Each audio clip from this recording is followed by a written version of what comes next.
Okay.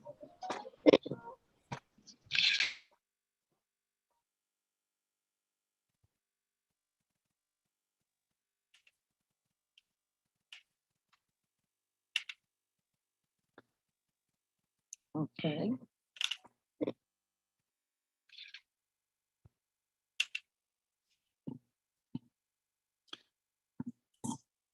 Peace, everyone. Greetings, everyone. Glad you can make it. My name is Brother Shem El, and you are now joining to the Moorish. Everyone. Give me 1 moment. Hold on 1 second. My apologies on that. All right, cool. Can everyone hear me?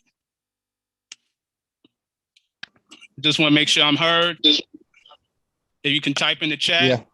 Okay, great, wonderful. So, once again, my name is Brother Shemel with the affectionately known as Moor Science Temple in Durham, North Carolina. Our official title is Federation Moor Science Temple of America Incorporated, Temple number 2 in Durham. And I, along with my Grand Governor, Brother Robert Stone L., and the Assistant Grand Governor, Brother Robert Page, will be presenting you some history, a little bit of law, and this is just an opportunity for us to share what we've come along the way in our learning and research. This is sprouted from an idea that we had. We've been doing these type of presentations before, but this is the first time we're doing it virtually. And so we wanted to do it for the people, and hopefully you will enjoy it and would like to have more.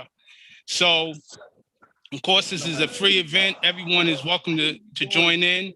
For those who see the top of the chat, we ask that if you like the information that's being provided and you want to support this, as well as upcoming events, you can donate to the temple via PayPal. Our PayPal is listed up there, stone_l@hotmail.com. And so what I'm going to do is I'm going to proceed on my portion and basically give some information. We're going to touch a lot on some different things as far as with the Moors, who the Moors are, and their role here in America and what it plays as part with our nationality. So with that said, what I'm going to do is share the screen. And let me do this. Let's see here. I would like to first start off by going and reading off this section, which is actually taken from Moorish literature, entitled "What Shall We Call Him?" And I think this is something that is very timely, considering the days and times we're in. And this will kind of lay a background on why we in the Moor Science Temple of America push so hard about nationality. So I'll go ahead and read it off. What shall we call him? So often our various journalists find trouble in selecting the proper name for the Moorish American. Some say Negro, another will brand him race man. Still another will call him Afro-American, and then come colored, dark American, coon, shine, the brethren, and your folks. It is indeed a hard matter to find something suitable for the various occasions where a title needs to be used. Is it that these people have no proper name? Did they have a national name when first brought to these shores in the early part of the 17th century? If so, what was it? Did not the land from which they were forced have a name? It now appears a good idea for those whose duty it is to write for the various journals to find out what the national name of the forefathers of these people was. Also, look into the history of the founders of civilization and see who they were and where they stood in the building of the present civilization. Probably 2 hours in an up-to-date library would serve to relieve the strain on our men of letters when the occasion presents itself for a title for these people.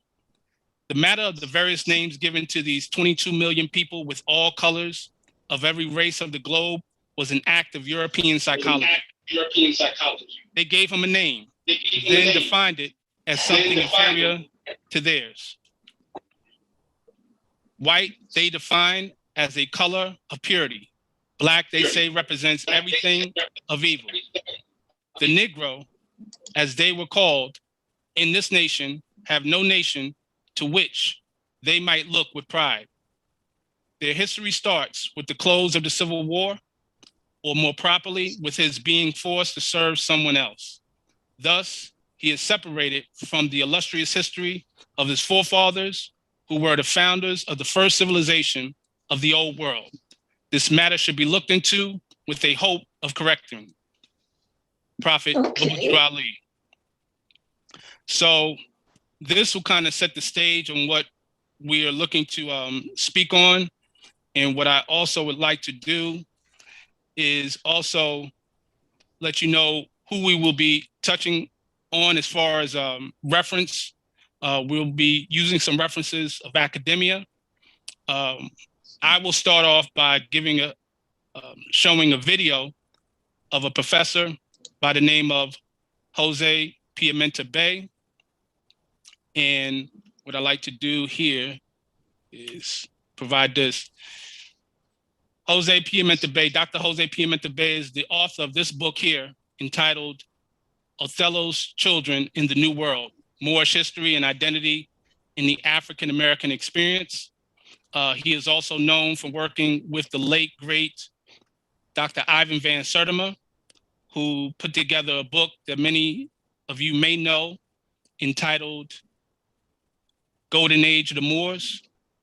So I definitely want to go ahead and give context to that. So for the purpose of this, I would like to say that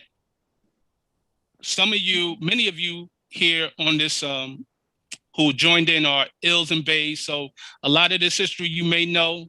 And if that's the case, we definitely appreciate you still being a part of this. There's still more. We have a lot of information that we're going to cover.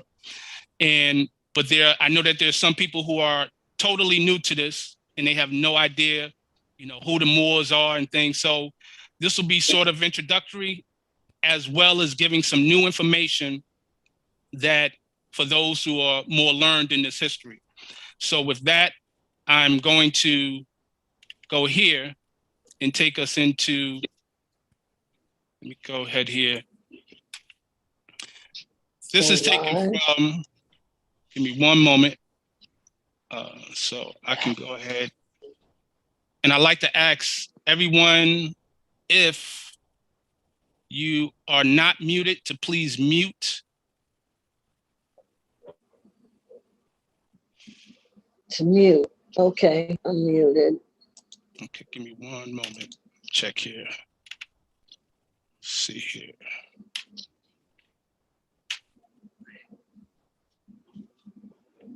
Okay. All right. Thank you. Okay. So at this time, this is actually, this is not our website. This is actually a website called Amexum. Some of you may be familiar with their YouTube channel, where they have a host of videos pertaining to Moorish history. We're actually going to go, this is a course dealing with the lost roots in America. And we're not going to go over all of these lesson videos. We're just going to touch on two. I'm going to play, and then we will transition over into a PowerPoint presentation, which will be given by Grand Governor Robert Stonell. So at this time, I'm just going to go ahead and play the video, and you sit back and enjoy. One moment.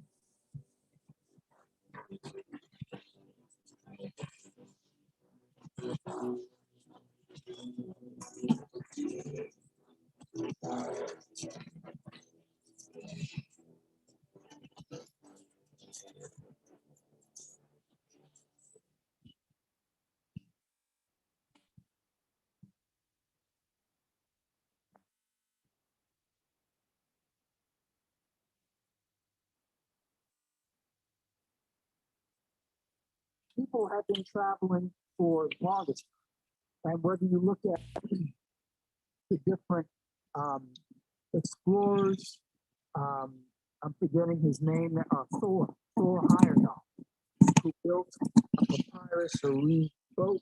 One of them sank when he tried to cross, and he built another one, and that one got across.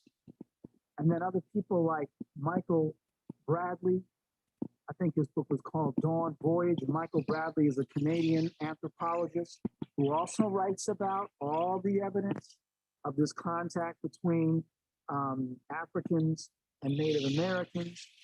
And so all this, these are men, these are scholars that, are incorporated in my own work and research.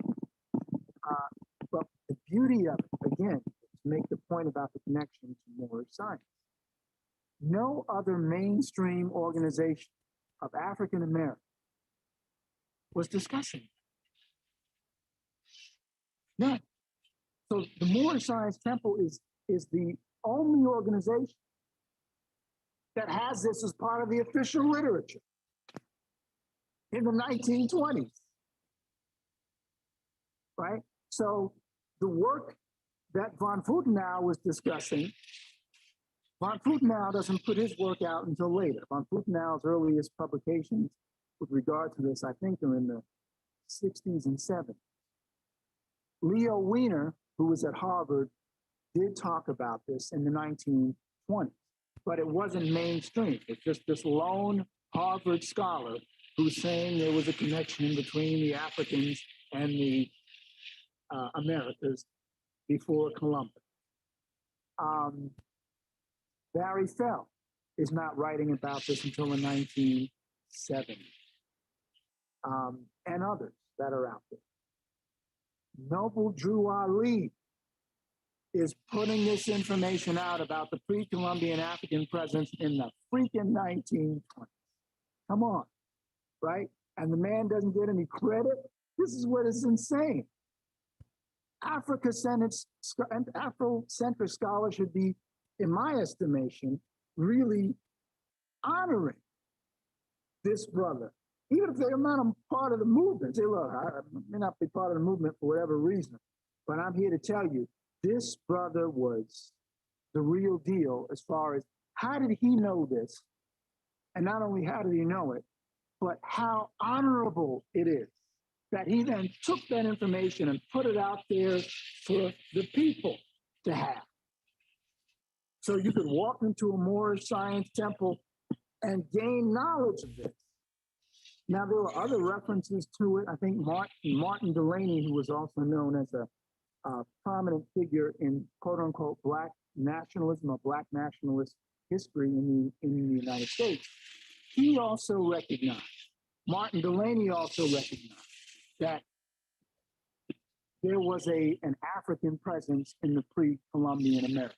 He talks about the Carthaginians being here. And again, that's also discussed.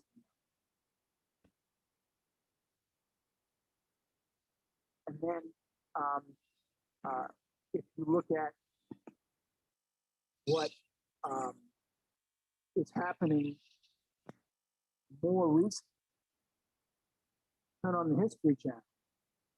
And if they're not talking about ancient aliens, they're talking about things like pre-Columbian America having European settlers, from the Vikings to the Welsh to the Irish, but you almost never, in fact, I haven't seen it yet, hear any History Channel program that looks at the brilliant work of Dr. Ivan van Sertima in detail, coupled with that of Alexander von Houthenau, coupled with that of Barry Fell, and then even to look at why was it that in the Americas, popular history, folk history, typically said that there was a pre-Columbian African and Asian presence in the Americas. Others even talked about the ancient Hebrew people being here. In fact, that's one of the foundations of the Mormon Church, is that some of the writings in the Book of Mormon suggest that there was a Hebrew presence as some of the Hebrew people left and came to the Americas. But they also say there was an Egyptian one. They talk about aspects of Egyptian culture being there as well. And, and some people make fun of the Mormons, but the fact is, I give them credit for at least recognizing those two major truths. And it's also interesting to me that the name is Mormon because Mormon was Old Dutch for Moor, or Old German for Moor, right? And the angel Moroni, right? Angel Mormon and the angel Moroni, or Moroni. So what I'm saying is there's enough evidence in different places, if people were willing to look, indicating that there clearly was a pre-Columbian African and Asian presence in the Americas. That you can find the remnants of that in language, in artifacts, in cultural practices, in primary sources coming even from Spanish and Portuguese and English and French explorers. In fact, at one time, there was and this Dr. Van Sertima, I think, is the one that first brought this to my attention. There was something known as the German diffusionist theory, because there were so many German scholars in the 19th century who were suggesting that there was indeed ancient contact between the Americas and the continent of Africa and Asia, long before Columbus. They called it the German diffusionist theory. And there are, like I said, different sources that talk about it. I discussed the linguistic evidence of people like Jules Courbet, and was a French scholar, and de Bordeaux, another example. These are 19th and early 20th century scholars that were talking about this.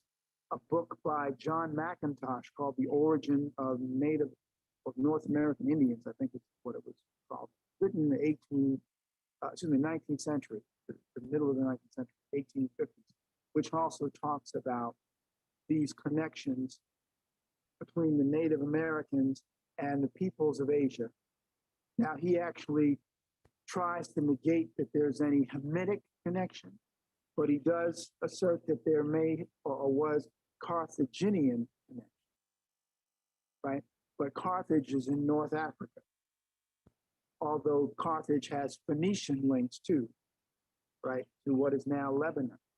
But as anybody who knows the history of the ancient world there, Africa and the near part of Asia, there's this exchange back and forth, so much so that linguistically, typically people refer to as the Afro-Asiatic language grouping or family, which encompasses that area because it's a link between Africa and Asia, as opposed to Indo-European. So they're telling you the links are to Africa and to Asia. And so, for example, Egyptian is known as an Afro-Asiatic language. Amazigh, or so-called Berber, is referenced as Afro-Asiatic, telling us about the fact that these are African people, right? But there's so much there. But the problem is we're not encouraged to look for it because we're distracted. And the media as a whole doesn't generally draw attention to it. Just like I said, History Channel has yet to do justice to the valuable work of Von Houthenau and Van Sertima in addressing the African connection. Why? Because it'll turn off people's perspectives on their head about who African peoples are. So wait a minute, you all are the ancient Kemites, because here are the artifacts. You look just like these people, and these people were here in the Americas.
The reference to saying the children of the sun, or that's something that,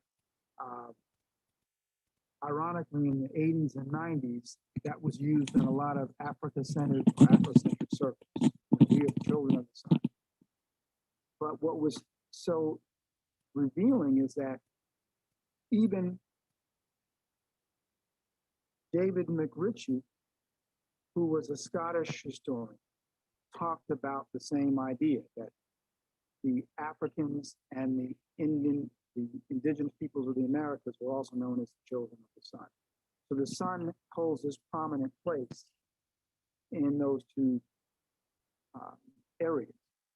The idea of saying that people were children of the sun means that you recognize that the sun is something that's valuable and good, it provides light. But from a Kemetic standpoint, obviously Ra, or the reference to the rays of the sun was understood to give light along with the Nile River. Probably, I'm not a chematologist, but I do understand the Nile River and the sun represented two of the most important aspects, if you will, of nature or nature. The connections between the Natchez Indians and elements of elements of African culture are things that different anthropologists like, I think it was Wright, J. Leach Wright, who talks about those things. Ironically, even the connection to, I mentioned earlier about the theology of the Mormon Church, which is also drawing these parallels, between the two areas. Because some of the Natchez are in the Mississippi area. Natchez are associated, that's why there's a Natchez, Mississippi. And they're related even to groups like the Creek and I think the Chickasaw as well. So, and that connection also involves the mound builders. The question is what's in those mounds? Are those mounds or sugar loaves, which is what a lot of the early Europeans talked about, these mounds, as they call them, sugar loaves, which appear to be like pyramidal structures in the mind of Europeans, although they were earthen, right? They were made of the earth. And their antiquity also implies that, you know, is this the result? Now, this is posed as a reasonable question. The result of these contacts that I mentioned earlier that go all the way back to the Olmec connection, when these peoples are engaging in trading and they're moving around the American continent. And as they go to different places, aspects of their culture will accommodate where they're at. So certain things will be the same, certain things will be similar, some things will be different. That's why looking at things like the linguistic links, looking at the language, and even people like the late, great Martin Bernal, who was a linguist, who drew these parallels, looking at aspects of connections between even, Native American languages and Semitic language that implied why are these links there? Why are there Native Americans that have names that are either Hebrew or Semitic in their sound? Names preserved in the time of the Spaniards of several princes of this, and this area is actually eastern Panama and northwest Colombia. Names like Dobida, Abe Beba, Aben Amich, Abreba, etc., seem to have a completely Moorish or biblical form. Now, this is coming from Brasor de Borbor, who was writing in the 19th century. That was part of an 1861 study. So to have things like this coming from European scholars, you recognize that these names don't sound foreign to names that you understand are from the East, right? That coupled with other things, with other evidence, collectively is what pushes the case, right? And then, as I mentioned before, Maravitine, Maravillos, Morabita, these are Native American names that European anthropologists and linguists would find, and they're going, that's odd. Why do these indigenous people have these names? Maravitine, Maravillos, it's in reference to the Marabouts or the Moabites. That's very odd, right? All of that, like I said, coupled with even references to the great expedition from Mali in the 14th century, where one of the Malian rulers, Abu Bakari II, who basically leaves with several hundred ships and sails for the Americas across the sea of fog and darkness, as some Arabic sources would call it. Well, why would he sail with so many ships unless he knew where he was going? And then there's evidence of these African Muslims, because Mali was an African Muslim empire that was part of what, clearly recognized, part of the Moorish imperial boundary. As I said before, the Moorish Empire, as Dahiru Yahya points out in his book on Morocco in the 16th century, the border is extended as far south as the Senegal River and as far east as the border of Egypt. So finding evidence of an African Islamic presence and cultural elements, including names, shouldn't be a surprise, given. So if someone in the 19th, or I should say someone in the 18th century or the early 19th century is then coming into contact with Natchez Indians who have different things that don't look like they should be practiced here because they're more Eastern or Semitic. It goes back again to people drawing those parallels. Even William Penn made correlations between some of the Indians that he met and Hebrew practices. And the tendency for most people is to say these were fanciful arguments. They're making the argument that they're fanciful without looking at everything in detail. They just dismiss it out of hand. Look at everything. But the problem is if they look at all of it, then what happens is then the whole illusion disappears. The illusion about Columbus's discovery of the Americas.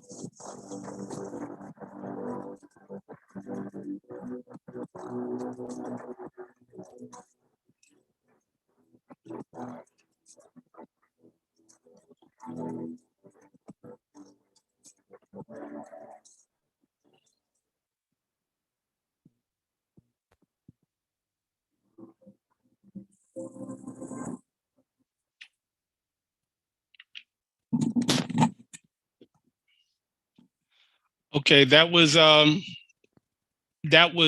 Dr. Jose Piamenta Bay, and that was just a short portion of that course where, and then the reason why I wanted to show that was just to fundamentally touch on two topics. One, the confirmation of the presence of Moors in America. Of course, us as indigenous people who've been called by many names, one of them being Moors. And of course, way before Columbus discovered America, as you see, he alluded to that was the illusion about Christopher Columbus discovering America. Of course, you cannot discover a place that has already been inhabited. And then the other aspect being that this information was brought to the public by a man named Noble Drew Ali, who we in the Moorish Science Temple of America affectionately refer to as Prophet Noble Drew Ali. And this is important. So with that stated, we're really going to get into more things pertaining to that. And I definitely want to go and touch on that. But even before that, I want to kind of give a context of the term Moor, because of course in our presentation of the event, we went into the actual thing of definition of Moor. What is the definition of a Moor? And which is important in terms of understanding who the Moors are. And I want to give that, because if we don't have that, then we won't really understand exactly why we use the term, why we are using that term Moor in the, as far as in the dictionary and things of that nature. And what I wanted to do was actually provide a definition for you, and I had it earlier, so I actually like to apologize for not. Okay, here it is. This, and I'm going to just share this with you. Give me one moment, and I'm going to share this. Okay. Okay.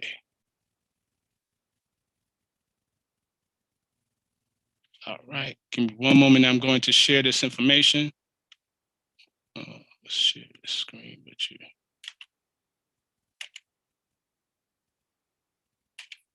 Okay.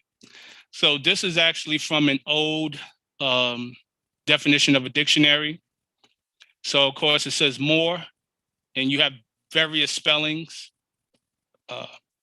M-O-O-R, M-A-U-R, M-O-R-E, M-O-U-R-E, M-O-W-R-E.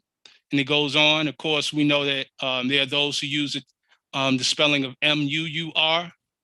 But the important point of this is that there's various definitions of it, but it gets into the etymology and the linguistics of it. So it says, of course, it says from the Latin morus, Greek moros, Italian moro, so on and so forth. In this, in the next paragraph, it says the Latin moros, M-A-U-R-U-S, Greek moros, may possibly be from some ancient North African language. Some believe the word to be merely a use of the Greek word for black, which on this view is apophatic from the Greek word for blind. But this adjective, or at least the sense of it, is confined to late Greek and may even be derived from the ethnic name. The next paragraph. In ancient history, a native of Mauritania, a region of northern Africa, corresponding to parts of Morocco and Algeria. In later times, one belonging to the people of mixed Berber and Arab race, Mohammedan and religion, who constitute the bulk of the population of Northwestern Africa, and who in the 8th century conquered Spain. And then it says in the Middle Ages, as late as the 17th century, the Moors were commonly supposed to be mostly black and very swarthy, though the existence of white Moors was recognized, and hence the word often used for Negro, and then it has the word black Moor. The point I'm trying to make with this definition is that in ancient history, the term Moor was used to denote a native of a particular land.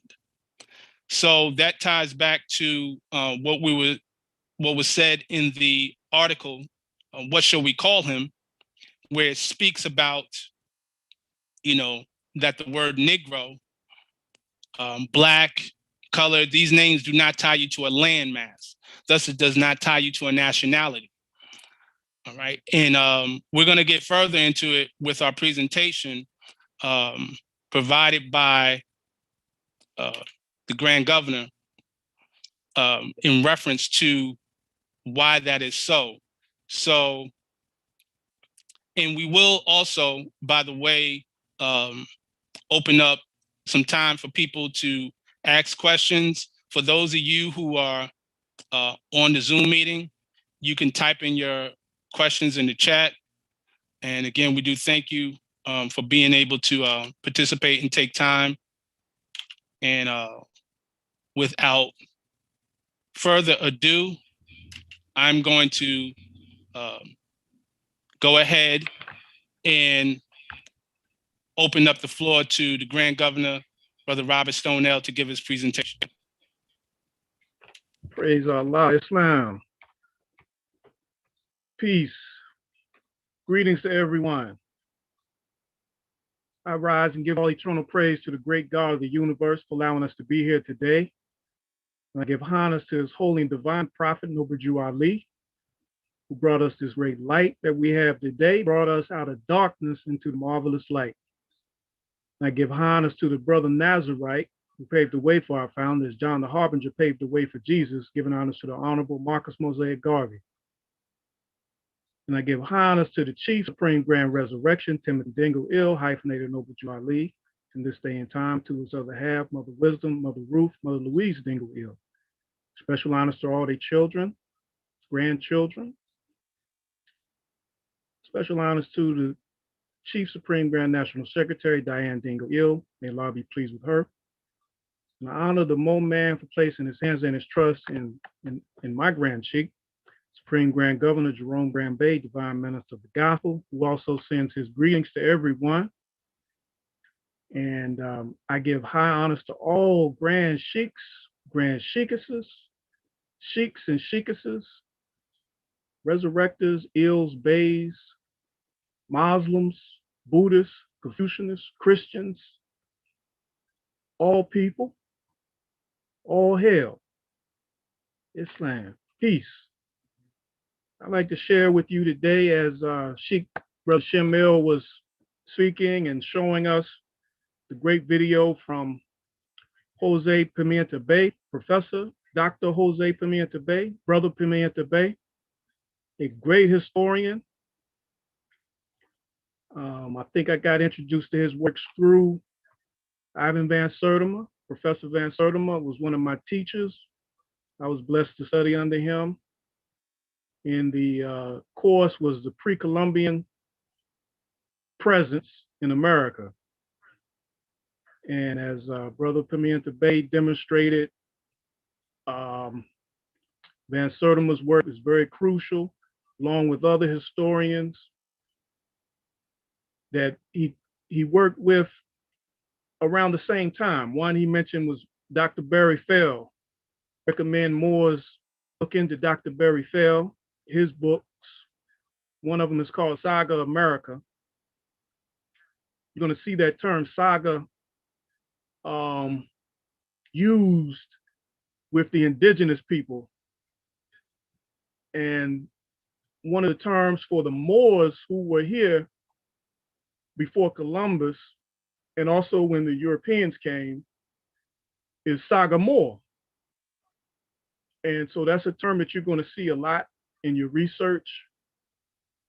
And so Barry Fell, he worked basically around the same time as Professor Van Sertima. I'm just giving just a little bit of background because Dr. Pimienta Bay, he's an excellent teacher. And the books that he wrote, Othello's Children, as well as he wrote a major section in Golden Age of the Moors, which was edited by Professor Van Sertima. The Moors are able to, please get that record. Our brothers and sisters who are joining us today, who have not proclaimed their nationality as of yet, strongly urge you to get those books as well. They have some vital information about the Moors in history. With that being said, I'm going to share my screen now and start PowerPoint.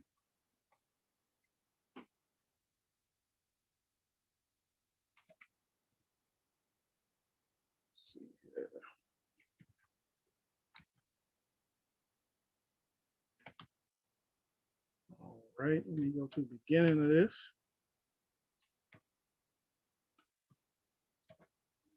Okay, we know that this is the month of February, the celebration of Black History Month. You know, I guess we have to give honor to whom honor is due. Honors to Carter G. Woodson for the work that he did for striving to inform our people, brothers and sisters, on their history. However, Black really falls short of who we are as far as our identity. Black history has a beginning and it's got an ending. Moorish history is what the Holy Prophet Noble Jew Ali brought us, and it's an ancient history. It takes us back to the time of our illustrious foreparents, who were the mothers and fathers of civilization. And that's one thing that we, as Moorish Americans, really strive to let our brothers and sisters know that before we would call these terms Black, Negro, colored, African American, many other names. We are one nation of people, one people with all these different names. So Noble Drew Ali came to share with us divine truth and national truth. He shared with us the fact that our nationality is Moorish American, that we are descendants of a people known in ancient history as the ancient Moabites, who inhabited northwestern and southwestern shores of Africa. And we're going to show in this presentation what that northwestern and southwestern shores looks like and what it looked like in ancient times. So just to begin, this is Moorish history, Prophet Noble Jew Ali's call to the Asiatics of America. This is our illustrious prophet, Noble Drew Ali, born Timothy Drew in the state of North Carolina here in 1886, and founded the Moorish Science Temple of America in 1913 AD in Newark, New Jersey. Prophet Noble Drew Ali was a lover of for his race.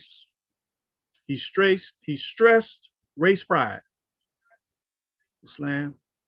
And you may hear me say the word Islam or Islam, and it simply means peace. The Prophet Noble Drew Ali began instructing the Moorish Americans as to their true history. And being a prophet, he was a man of high spirituality. So he taught us not only a national history, but he gave us a divine teaching, divine instructions. All right.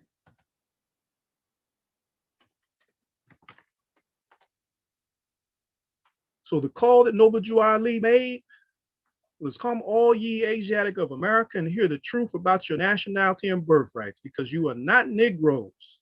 Learn of your forefathers' ancient and divine creed that you will learn to love instead of hate. We are trying to uplift fallen humanity.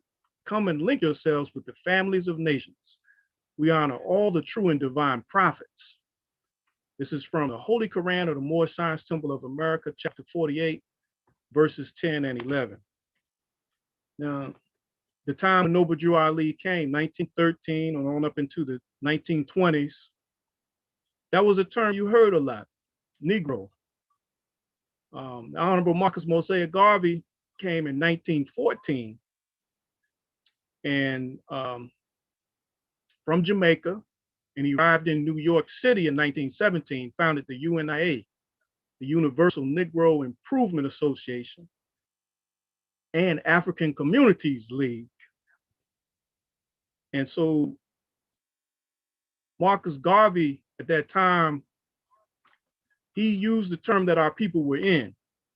But if we notice the name of his organization, it was the Universal Negro Improvement Association.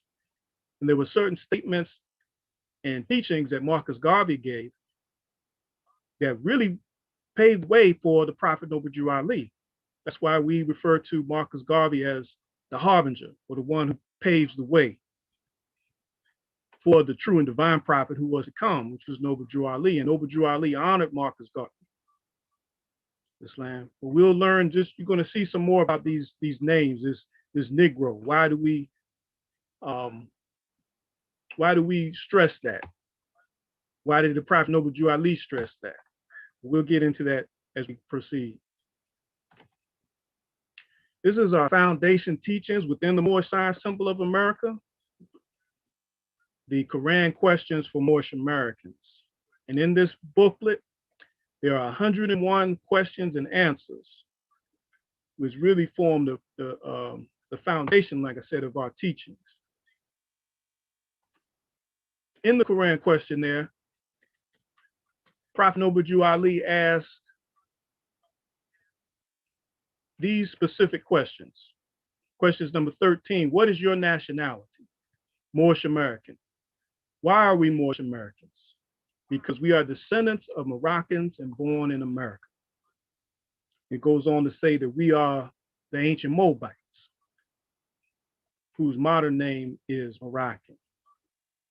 Now, as I go through, Sheikh Shamil, Brother Shamil is also going to aid and assist in this presentation. He's going to go over about a dozen slides that I'll call him in on. But this is very important as far as getting a good foundation of what the Prophet taught us with regards to nationality. Okay, so he's pointing us to a specific people in a specific area of land, who occupied a specific area of land. I'll proceed. Okay, I'm going to turn over to Brother Sheikh Shamil for the next couple of slides. Islam. So nationality defined. And these are actually definitions that you will find in what's known as the Black's Law Dictionary. So I'll read them out. And what I will also do, I will provide a link for those who do not have a physical copy of the Black's Law Dictionary, an online link that you can use just as to do your own research. So nationality defined, that quality or character which arises from the fact of a person's belonging to a nation or state. Nationality determines the political status of the individual, especially with reference to allegiance, while domicile determines his civil status. Nationality arises either by birth or by naturalization, which is Black's Law Dictionary, 4th edition. Now, the important point I want to specify in reference to this definition of nationality is that you notice what it does not say. It doesn't say that nationality is a result of you living in a particular nation, which is actually another legal term called territoriality. So it doesn't say that, because people will tell you, well, you know, if I live in France, you know, my nationality is I'm French, or et cetera, et cetera. That's not the case in law. Law is determined in nationality, and we'll go further into the two aspects of the law, being the right of soil and the right of blood. Okay, as mentioned here, it arises either by birth or by naturalization, but nationality also determines your political status. And in the case that we have now with our people who have been labeled, mislabeled with the terms that allude to slavery, such as Negro, Black, colored, African American, et cetera, fighting for rights, you will find that the main reason why they cannot exercise these rights to have political power is because there's no political status. With no political status, there is no political power. And you will see that particularly in the situation of a hot topic known as reparations among our people, which our people have been talking about for decades, but nothing has moved. You will see that every group of people that has received reparations have a nationality. And that goes back to the definition that nationality determines political status. So with that, we can get into the next slide. Who has a nationality? All people having a natural and national descent name denotes the nation from which their ancestors came. Now, this is important. I'll repeat that. All people having a natural and national descent name. And Prophet Noble Drew Ali told us to proclaim our national descent name. It denotes the nation from which your ancestors came from which your mothers, your ancient mothers and fathers came from. So nationality embodies two principles, as I mentioned earlier. These are two Latin words, jus sanguinis, right of blood, and jus soli, right of soil. And it says underneath, the law of the place of one's birth, as contrast to jus sanguinis, the law of the place of one's descent or parentage. So this ties directly to the Moorish questionnaire, where it asks the question, what is your nationality? Moorish American. Then the follow-up question is, why are we Moorish Americans? Because we are descendants of Moroccans, that's right of blood, and born in America, that's right of soil. So right there, Prophet Noble Drew Ali was hitting on both principles of nationality just in that key alone. And with that, I'll pass it on back to the Grand Governor. Yes, sir. Islam. Praise Allah. So as we see that, yeah, the Prophet Noble Ali, he was really prepared divinely in due time. He was on time with the message that he brought. Some who review Noble Ali as a historical figure say he was ahead of his time. But really the Prophet was on time. It's just that unfortunately, the consciousness and the conditions of the people, we weren't on time. Prophet Noble Ali was on time with the gospel that he brought us. This portion here on this slide here is also coming from the Holy Koran, or the Moorish symbol of America. If you remember, we talked about the Moroccans. The ancient name for the Moroccans is the ancient Moabites. Now, some may have, who will read the Bible. Moorish Americans, we read the Bible. We study from Genesis to Revelation, as Prophet Noble Ali stated, as Professor Drew, the Egyptian adept, when he was in Newark, New Jersey. He said he came to give us the divine interpretation of the Bible from Genesis to Revelation. So we study the Bible, and those of us who, studied the Bible a little bit, familiar with it, may have heard about the Moabites, may be familiar with a sister named Ruth the Moabites, Islam. And now she's the one who tied the vine with Boaz, and out of that union, a royal family was formed. That's where we get Jesus, brother Jesus. But for the sake of time, I'm not going to go too deep into that. I'm going to try to stay focused on this and go from this slide. The ancient Moabites expelled from the land of Canaan. These are the industrious acts of the Muslims of Northwest and Southwest Africa.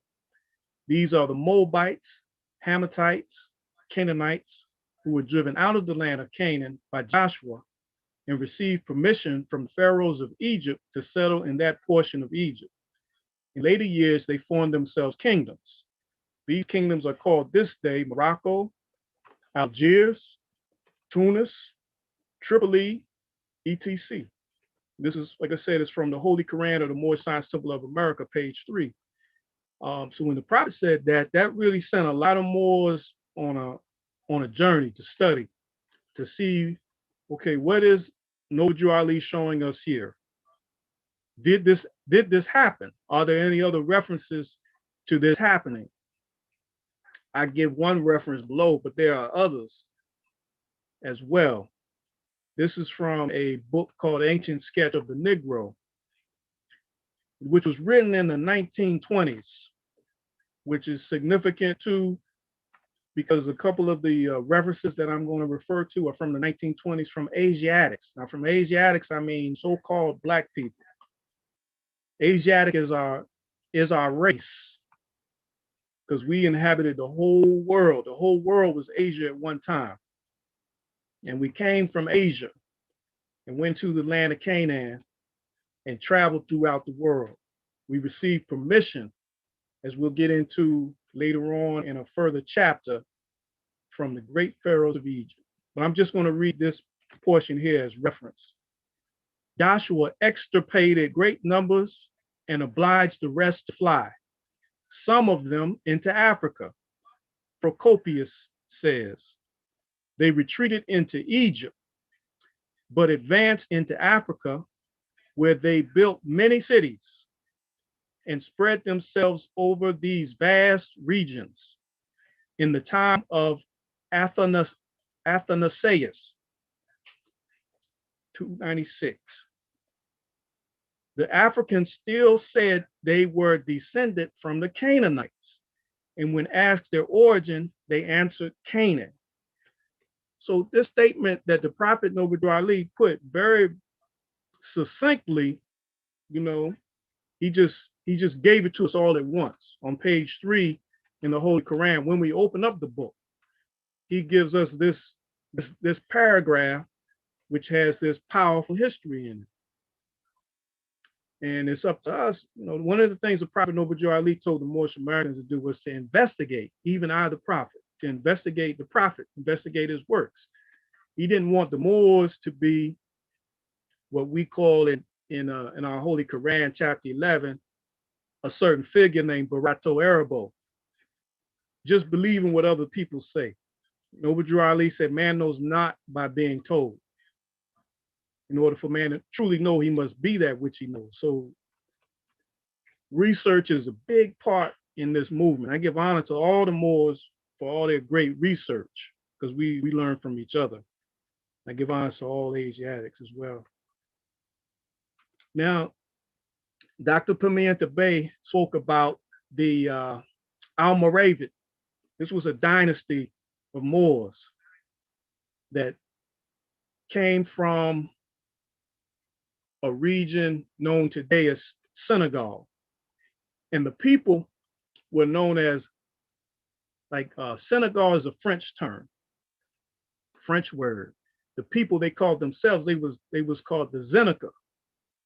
They were an organized group of Moabites, or the ancient Moors, the Zenica, called today Senegalese. But a leader who rose up named Yusuf took them to what is Morocco today and founded the city of Marrakesh. Marrakesh is a major city in Morocco. Rabat is the capital, I believe. But Marrakesh is a major ancient city in Morocco. And it was these Moabites who went into Morocco and founded that city. And they became a dynasty. In the history of Islam, there's a lot of, there are many dynasties that rule, known as caliphates. And they are the ones who came after the, what may be called the four righteous caliphs that followed Prophet Muhammad, peace be upon him. This is where we step into Islamic history. And the Moors are very important in this Islamic history. And I'm going to read from this portion here. It says, North Africa, the only Africa known to the ancients, has seen many rulers come and go since the Arabs under Akbar first overran its plains and valleys. That's very significant right there. That first sentence is significant. In ancient times, and some of us may know about this too. I learned about it when I came into the Moorish Science Temple of America, that what we call Africa today was not always known as Africa. What we call Africa today, the original Africa was a city in North Africa. So what they're saying is that North Africa, the only Africa known to the ancients. In ancient times, that's where the name Africa was. The name didn't spread until, let's see here, Scipio Africanus. His name was Emilius Scipio. He was a Roman general.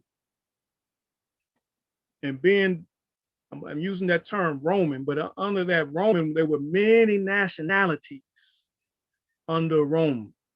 Many nationalities under Rome. Rome wasn't just what I used to think was just pale-skinned people or Europeans. It wasn't. There were many nationalities under Rome. But Emilius Scipio battled Hannibal. And once he defeated Hannibal, after a number of intense battles, he got the honorific title Africanus. And the name Africanus, or Africa, started going further into the south of Africa. Not far though, not that far. But this is around the area of Carthage. So Africa originally was a city in North Africa. That name was already there. But the Roman emperor honored him with the title Africanus. And he fought in other places too, and he was honored with the title Asiaticus for his battles in Asia. I'm going to continue reading. Dynasty has succeeded dynasty. The Arab governors under the caliphs of Damascus and Baghdad had made room for the house of Idris and Aglab, 788 AD and 800 AD. These in turn had given way to the Fatimid caliphs, 909 AD.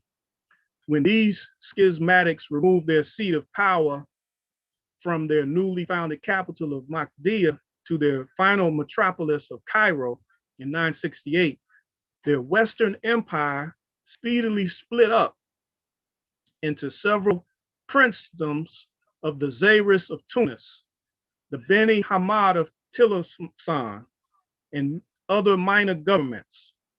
At the close of the 11th century, the Morabites, or Almoravids, a Berber dynasty, imposed their authority over the greater part of North Africa and Spain, Islam.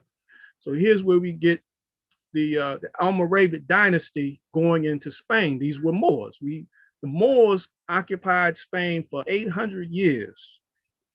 Prophet Noble Dred Ali wrote articles about the Moors in Spain, everything that the Moors contributed to Spain, from science to mathematics, music, what you call today the 7 liberal arts. All of that was preserved in Spain and taught in Moorish universities. Spain was in terrible shape before the Moors got there. And when the Moors came there, they cleaned up Spain, and we cleaned up Europe as well. Saved the Europeans' lives there, and had a highly civilized culture there. The Morabites, this is a word that Professor Brother Pimenta Bay spoke on earlier. This was another name for the Moabites. And he demonstrates that in Golden Age of the Moors, as well as in his record, Othello's Children. This is how we have a remnant of the name of the Moabites through this Almoravid dynasty. And there's people in Senegal today called the Morabites, and a Moorid community. And they have a very spiritual, divine aspect of Islam they follow. It's basically Sufism. For those who might not know what Sufism is, that's basically like an esoteric path within Islam. It says, okay, but gave place to the middle of the 12th to the Muwahhids, or the Almohades. That's another Moorish dynasty.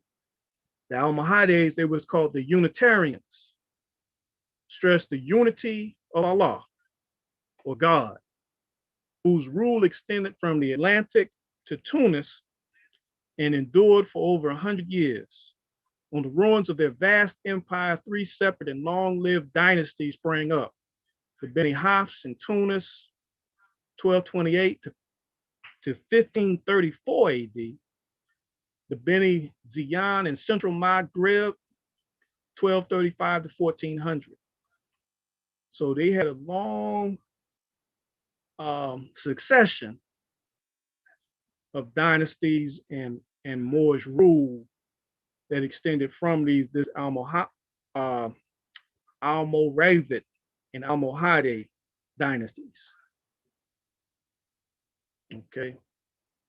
And the Beni Marin, they were in Morocco from 1200 to 1550 AD.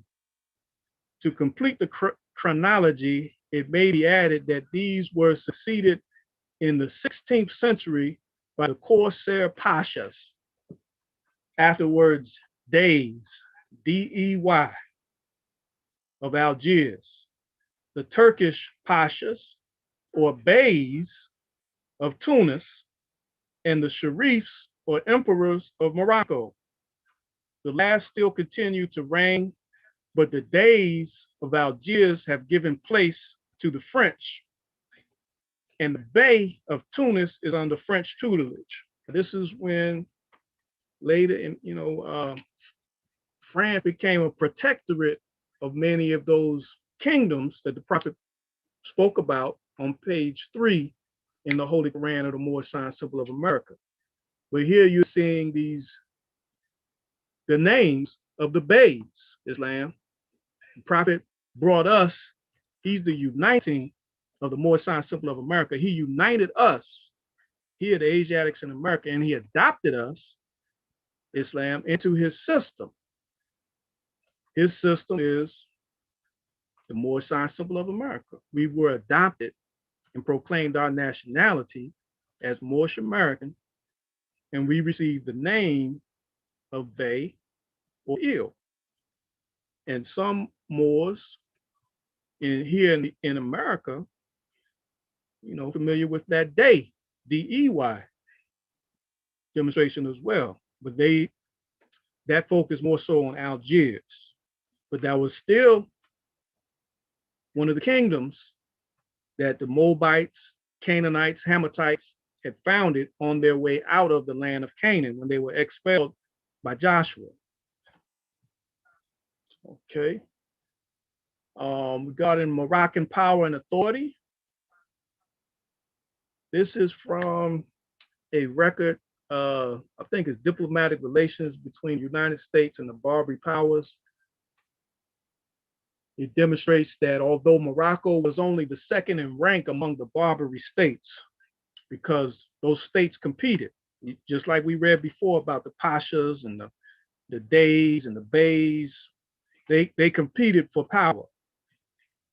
So at one time, although Morocco was only the second in rank among the Barbary states, she occasionally received as presents from England and France as much as 15,000 guineas.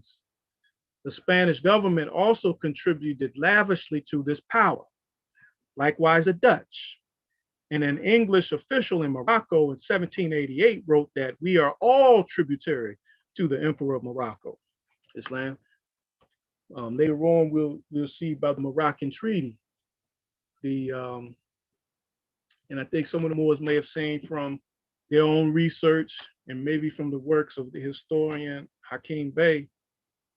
There was a letter between from George Washington, right, to the Emperor of Morocco, and referred to him by a high, lofty title, great and magnanimous.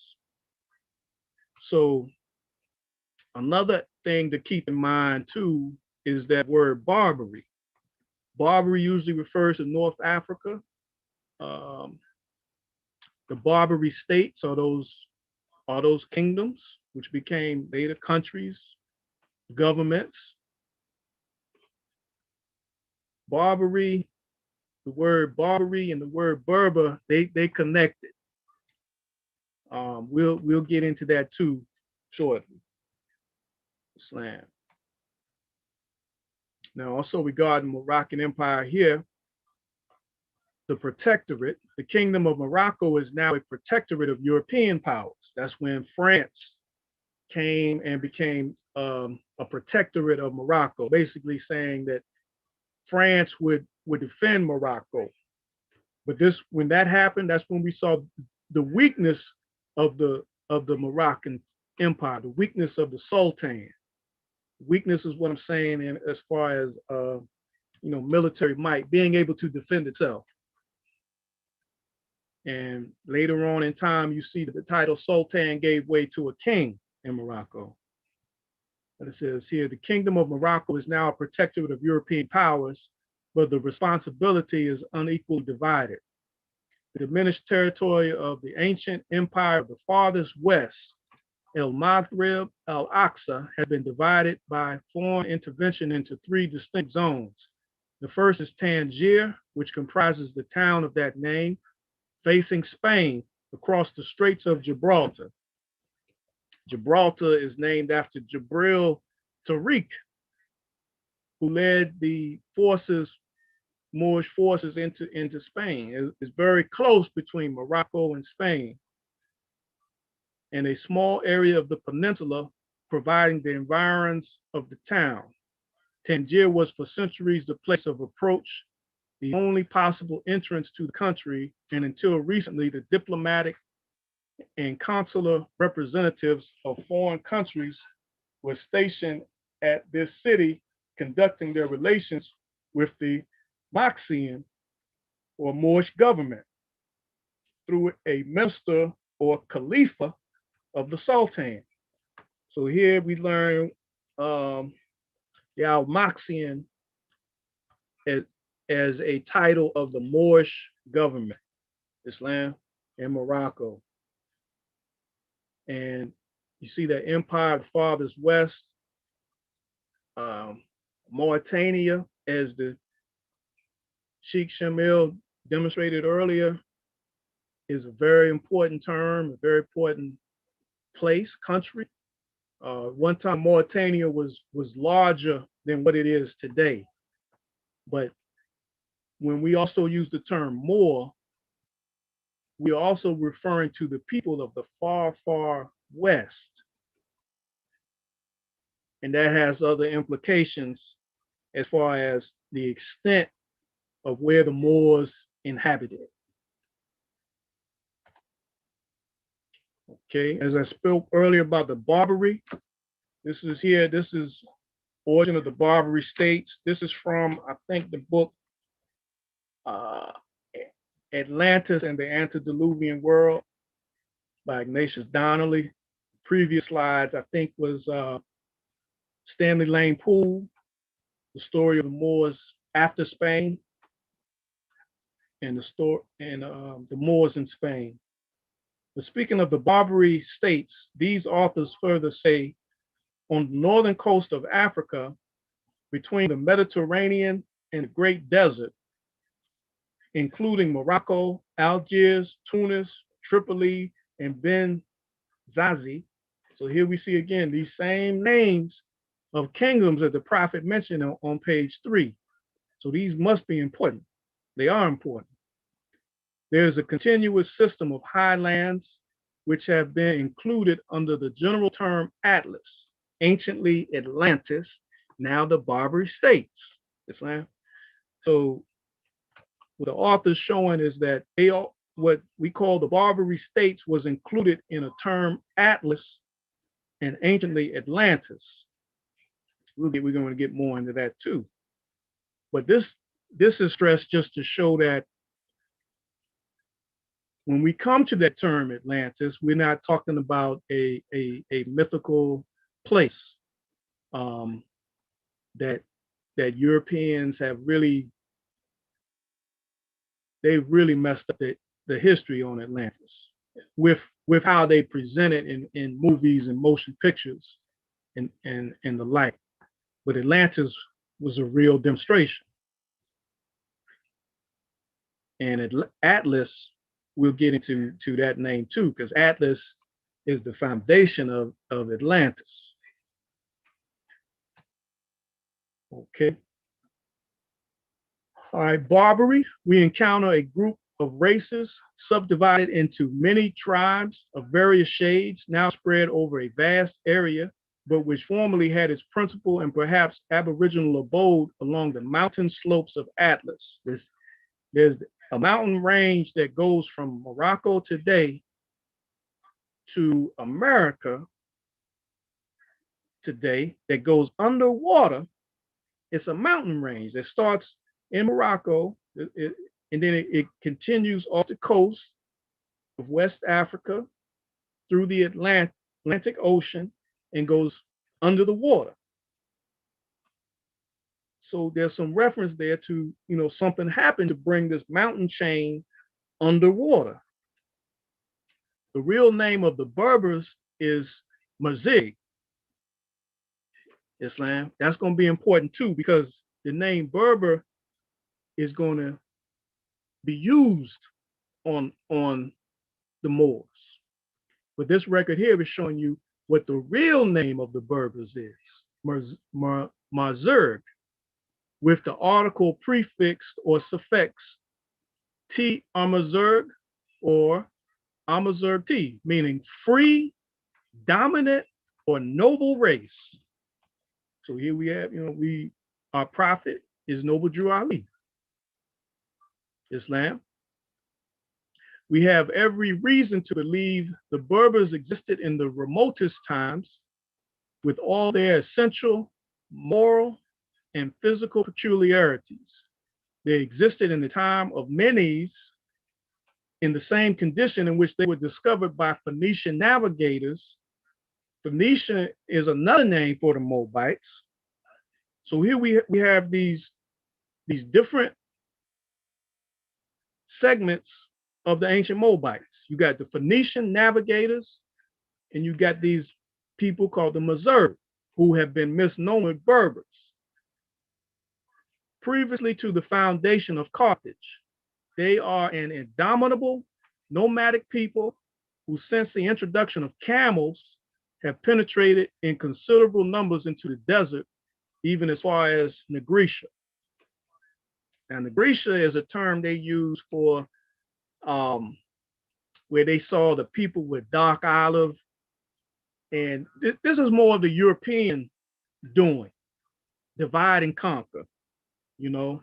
So North Africa, I got to separate that from the people in this region. I got to separate them from these people, you know. But the prophet said, we are descendants of ancient Moabites who inhabit the northwestern and southwestern shores of Africa.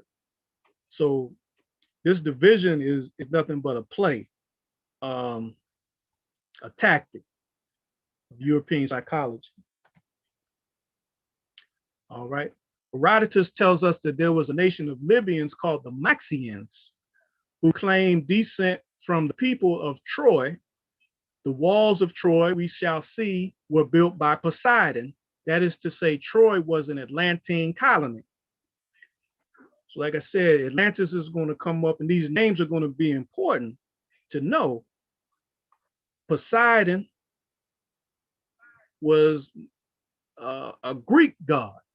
But what I'm saying is, let's say this, he was known to the Greeks as a god. I'll say that. Okay. The record says these Maxians painted their whole bodies red. The Zavicians, the ancestors of the Zouaves of Algiers, the tribe that gave their name to the French Zouaves, that's going to be an important term too. Zouaves, when we get further, not in this presentation, but down the line. The Zouaves were Moorish soldiers who fought here during the Civil War and wore fezzes while they fought. Also painted themselves red. Some of the Ethiopians were copper colored.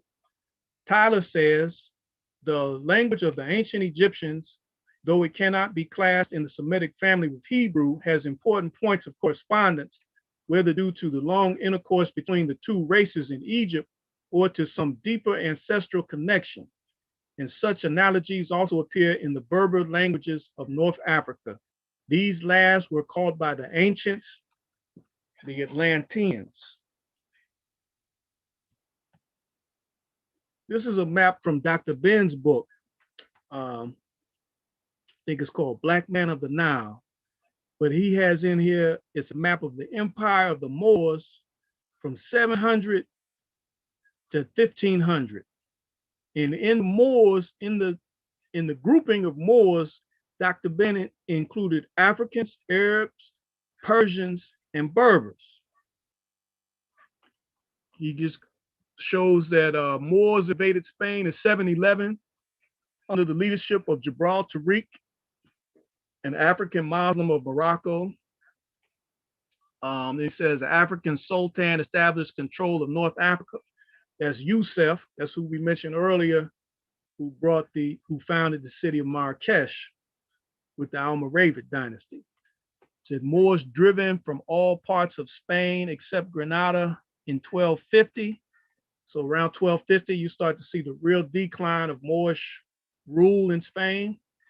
Then Moors driven out of Granada in 1500 during the reign of Ferdinand and Isabella. Ferdinand and Isabella, they brought the two kingdoms together of Castile and Aragon. They were Visigoths, Goths and Visigoths, who came and formed a union. The story goes, Columbus went to to them. Isabella put up the crown jewels and funded Christopher Columbus's voyage to America, this land. Well, he says he was going to India, but part of the history that's not told in a lot of records, a lot of books, is that Columbus first went to the Bay of Spain. This land. Columbus's family were map makers, and living under Moorish rule, he's able to attend a lot of these schools and come to contact with a lot of ancient maps, ancient records. Okay. But just on that, what Dr. Ben says, who comprised the empire of the Moors, Africans, Arabs, Persians, and Berbers. Just going to show a few pictures of Moors. This is a picture of a Moor, Morocco. This is from Golden Age of the Moor. Clearly, Asiatic brother, dark olive, just looks like any of us. And that's the important thing that we want to make plain, that it is us. The Prophet Noble Jew Ali stated that we are what our ancient foreparents were, without a doubt or contradiction. This is another image of Moors in Morocco wearing the pointy fez. You see that fez worn by certain organizations to this day. Some may say look like a wizard's cap, but it's a fez. It's a cone-shaped fez. That's the way that it is shaped. And this is a picture. You can barely read it at the bottom, but this is a Moor in Morocco, dated, I think, like in the 1800s. This is a picture of the Emperor of Morocco, or a Mouli Rashid, Emperor of Morocco and Fez. Fez was a kingdom, so he was emperor over the two kingdoms, Morocco and Fez. Fez is the name where we get the name Fez, also known as Tarbouche. And this is from Professor Pimienta Bay's book, well, his portion in Golden Age of the Moors. He was showing a Moorish sister. He showed a contrast. He showed two sisters at the beginning of his article, his section. He had a really light olive sister. He said, like, you might think like a Moor is an Arab, what we picture an Arab today. And then he gave his demonstration. And then at the end of it, he showed a sister in the exact same garb as the sister in the beginning, and said, here you go. This is a Moor. This is a Moorish sister in her traditional garb.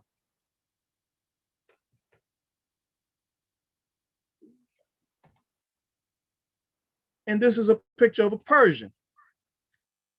So I showed that picture earlier to map the empire of the Moors. This is what Dr. Ben said, we're all under the empire of the Moors. This is a Persian. Persia is what today is modern day Iran. But we don't see a brother this dark on the news whenever something jumps off in Iran. But this is a Persian. So the Prophet Noble Drew Ali, he really got us to thinking. He really did. And as Timothy Dingle-Ill, Noble Drew Ali says, because he was a follower of Noble Drew Ali, a student, and he said that I can clarify your thinking if you follow my trend of thought. And that's what Noble Drew Ali did, was he brought us a new trend of thought to really get that European psychology out of our minds. And it takes a lot to do that. It takes a lot of time. It takes a lot of patience. As one of our brothers, Sheikh Pagel, says, be patient with yourself. Supreme Grand Sheikh, as Margaret Thompson Bay used to say. All right. Now, this is a picture of the Great Pyramid in Egypt. You see the Sphinx there.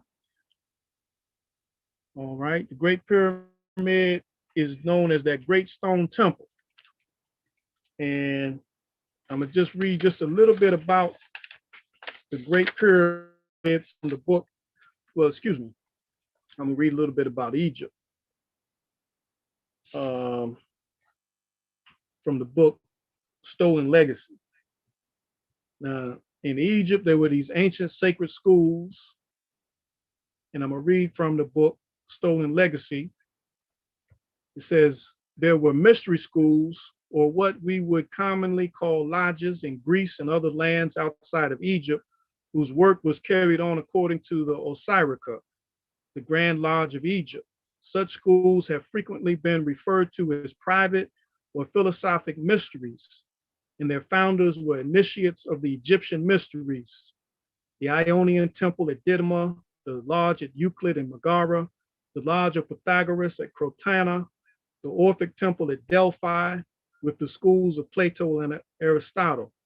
Their philosophy had been handed down by the great Egyptian hierophants through the mysteries.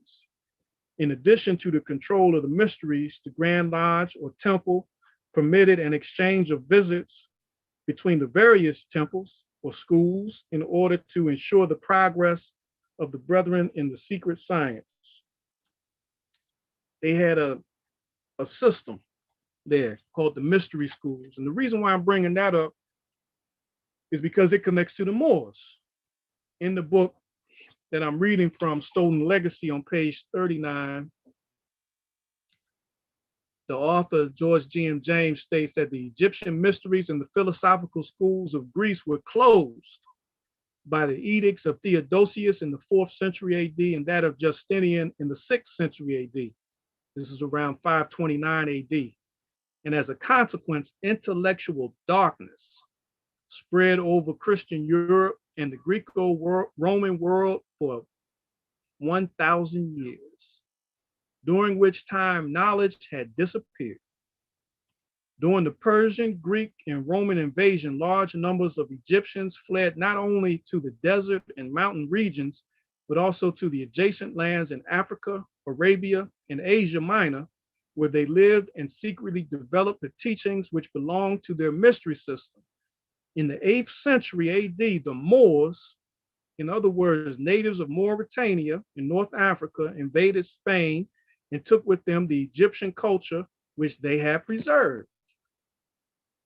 So the Moors had preserved the science of Egypt. These mystery school teachers, whose goal was to bring about the godlike character trait, to demonstrate it in men and women, Islam, so that the people could attain a deific life or a godly life. Just wanted to bring that out. But the Great Pyramid actually divides the earth into 4 equal quarters. Just showing this from this map here. This shows how the location of the Great Pyramid divides the land area of the earth into 4 equal quarters, and at the same time defines the earth master peridian of longitude and master parallel of latitude. So just showing how he's from Egypt, where the Great Pyramid is, divides the world into 4 equal corners. So there's a reason for that.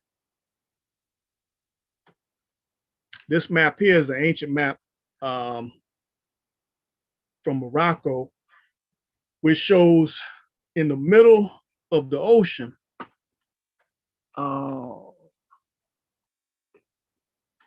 landmass of Atlantis. Atlantis was always a part of Morocco's history.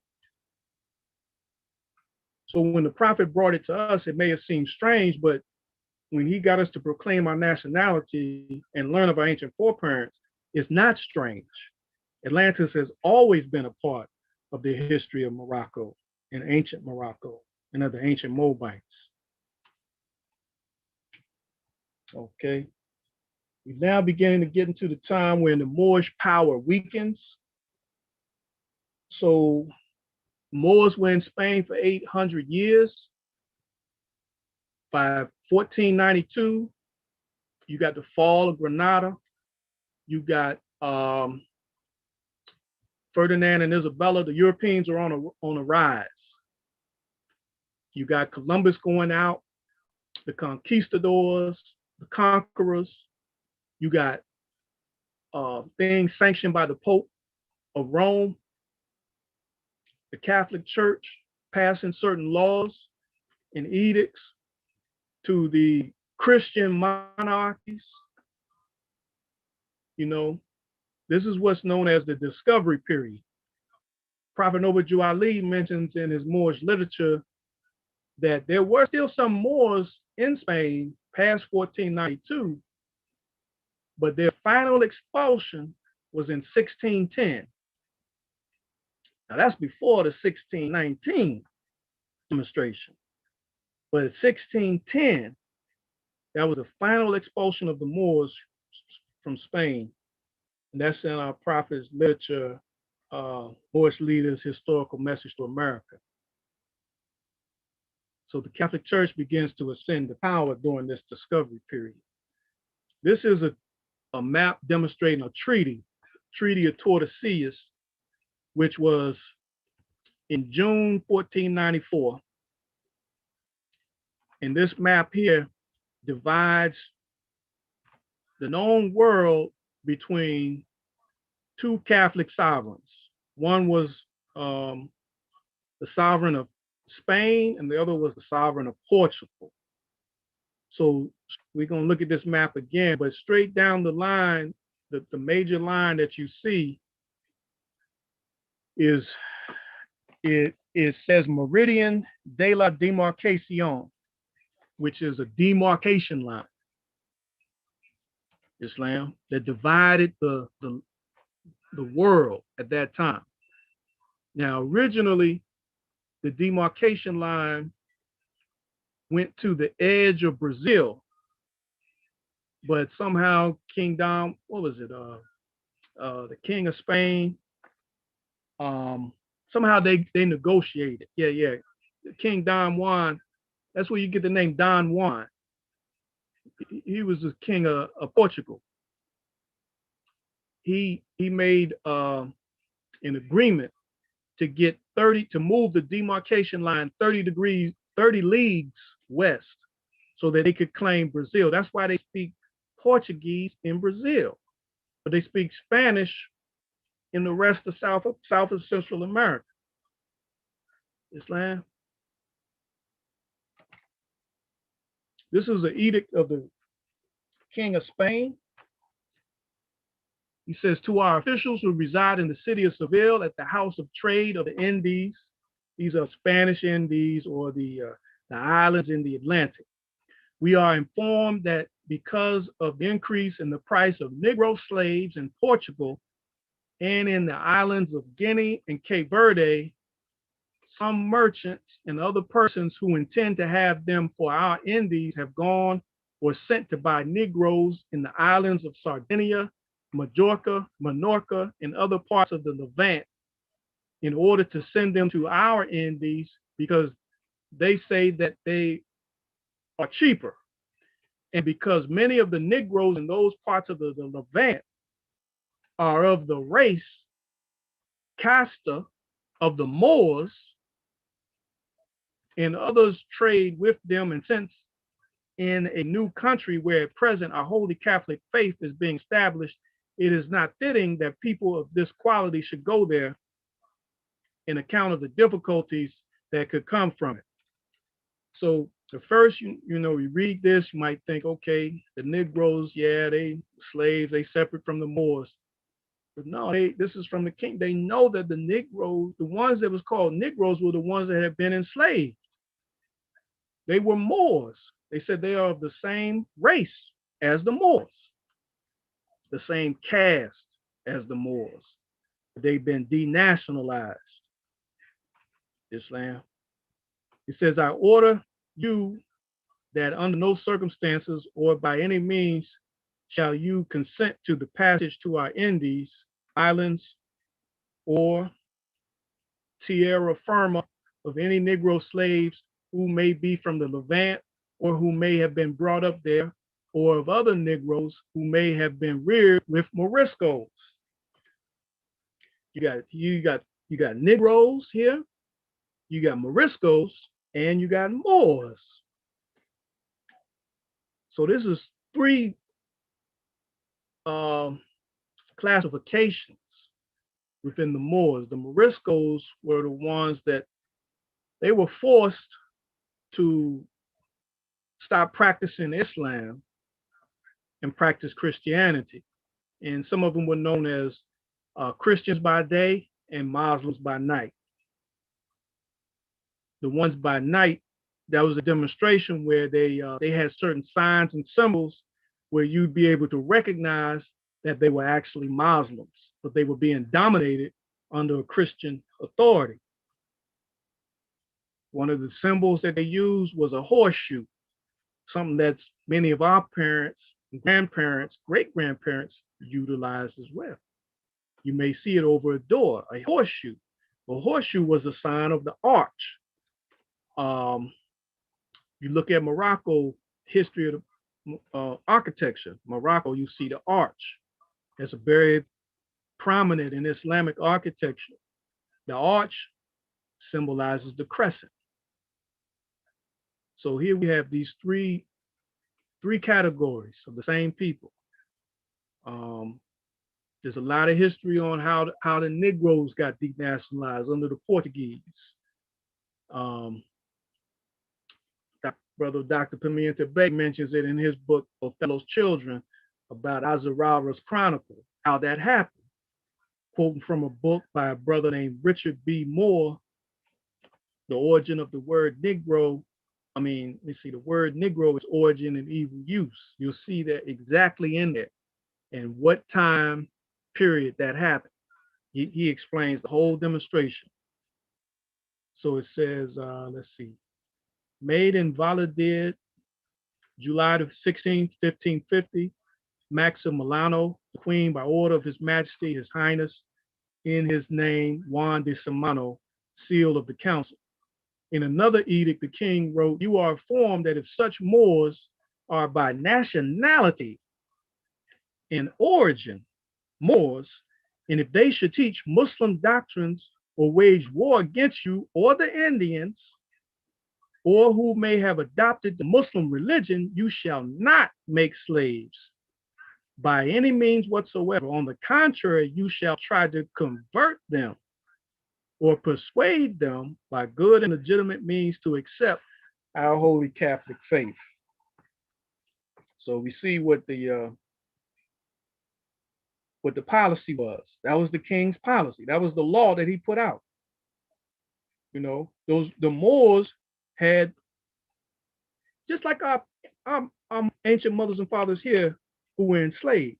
They were agriculturalists, they were carpenters, they were doctors, they were scientists. They needed people here. You know what I'm saying? Kept these Europeans living. All of the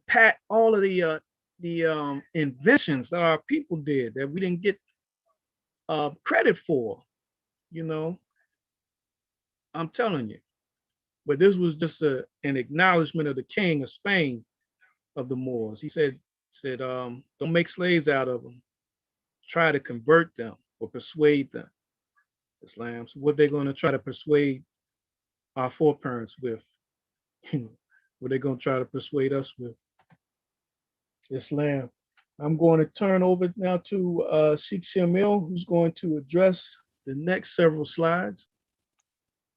Islam. And before I go in, I just wanted to give you honor, Grand Governor, for, demonstrating so eloquently the history pertaining to our people and just really laying it out there as far as who the Moors are in antiquity. So I know everybody who's on, they're definitely enjoying this information. This is a lot of information. And we've been going close to 2 hours strong. We're gonna keep it going. This particular conference is live streamed on YouTube, so we will be able to play it back for those who are interested. And if you can't stay for the entire live stream, we definitely understand. But we thank everyone who is on and is staying on to get this this good knowledge here. So with that said, to Grand Governor's point, I just posted a link about the doctrine of discovery with the papal bulls for people to check out, which is what he spoke about, which is very key, which plays an important part in the loss of nationality, which I'm going to get into that. And I will be reading from the Holy Koran of the Moorish Science Temple of America, chapter 47, verses 16 and 17, which states, through sin and disobedience, every nation has suffered slavery due to the fact that they honored not the creed and principles of their forefathers. This is why the nationality of the Moors was taken away from them in 1774, and the word Negro, Black, and colored was given to the Asiatics of America who were of Moorish descent because they honored not the principles of their mother and father and strayed after the gods of Europe, of whom they knew nothing. And now this is important. Some very important things are mentioned in these two verses. One is the year 1774, which is a very important year, which the Grand Governor will get into, but two particular things that we need to keep mindful of is that Prophet Noble Drew Ali spoke about the constitutional law being intact and not changing ever since 1774. There are two documents that were presented in the founding stages of this country. One is the Articles of Association and the Declaration of Resolves, if I'm not mistaken.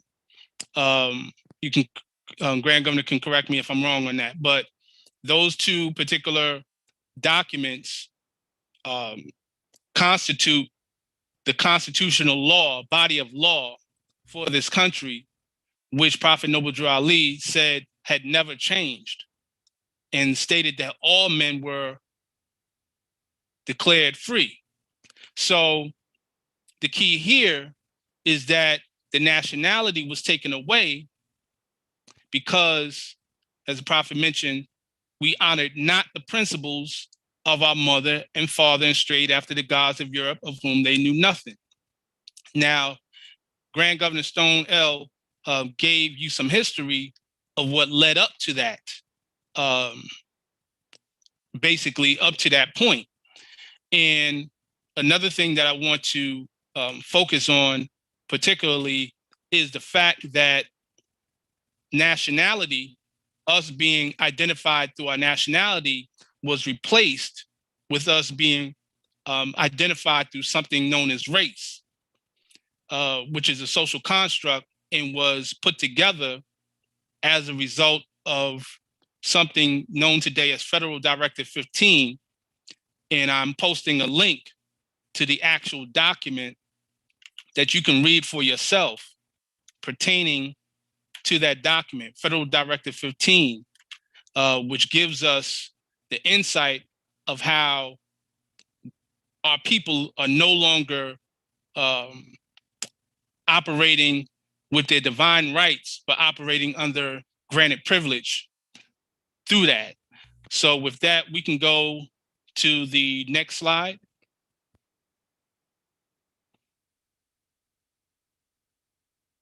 Names that allude to slavery.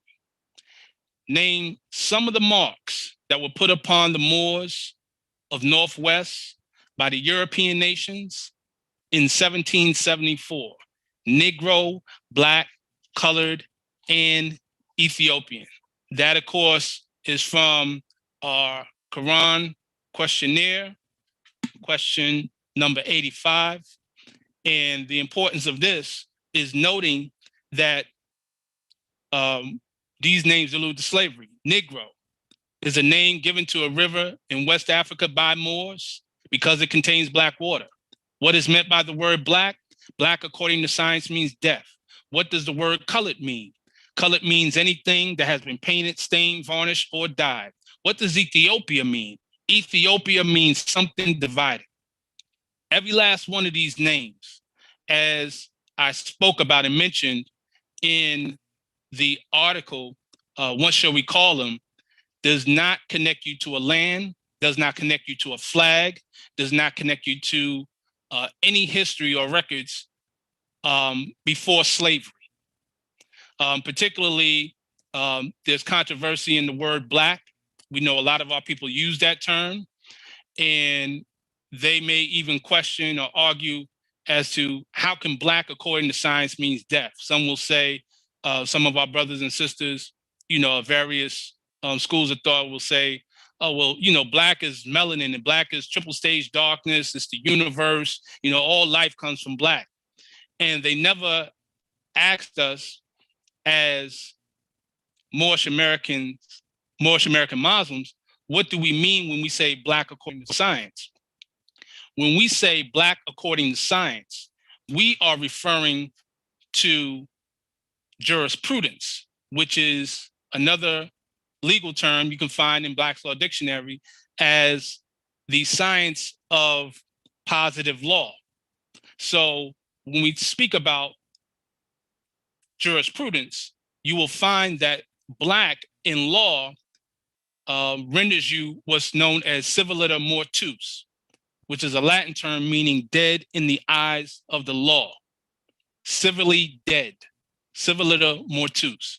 So being civiliter mortuus, you can see now why that term Black, as it is applied to our people through the Federal Directive 15, why our people are being constantly abused, constantly being persecuted, is basically criminal in its context. And this is based on law. And we're going to get into that about the Negro law. We also have the Christian Black codes of 1724, which states that Blacks could not sue, right? They couldn't do anything in the court. These laws have never been wiped off. We're going to get into the Dred Scott case as well. That kind of goes further into it, where it was stated that a Black man does not have any rights that a white man is bound to respect. These laws were never repealed, though some will argue that it is. If that is the case, then you have to ask yourself the question, why are our people being still abused under that category of Black, that label, that mark, which is also the term mark is a legal term which is applied to an actual product, like a trademark. Think about the term.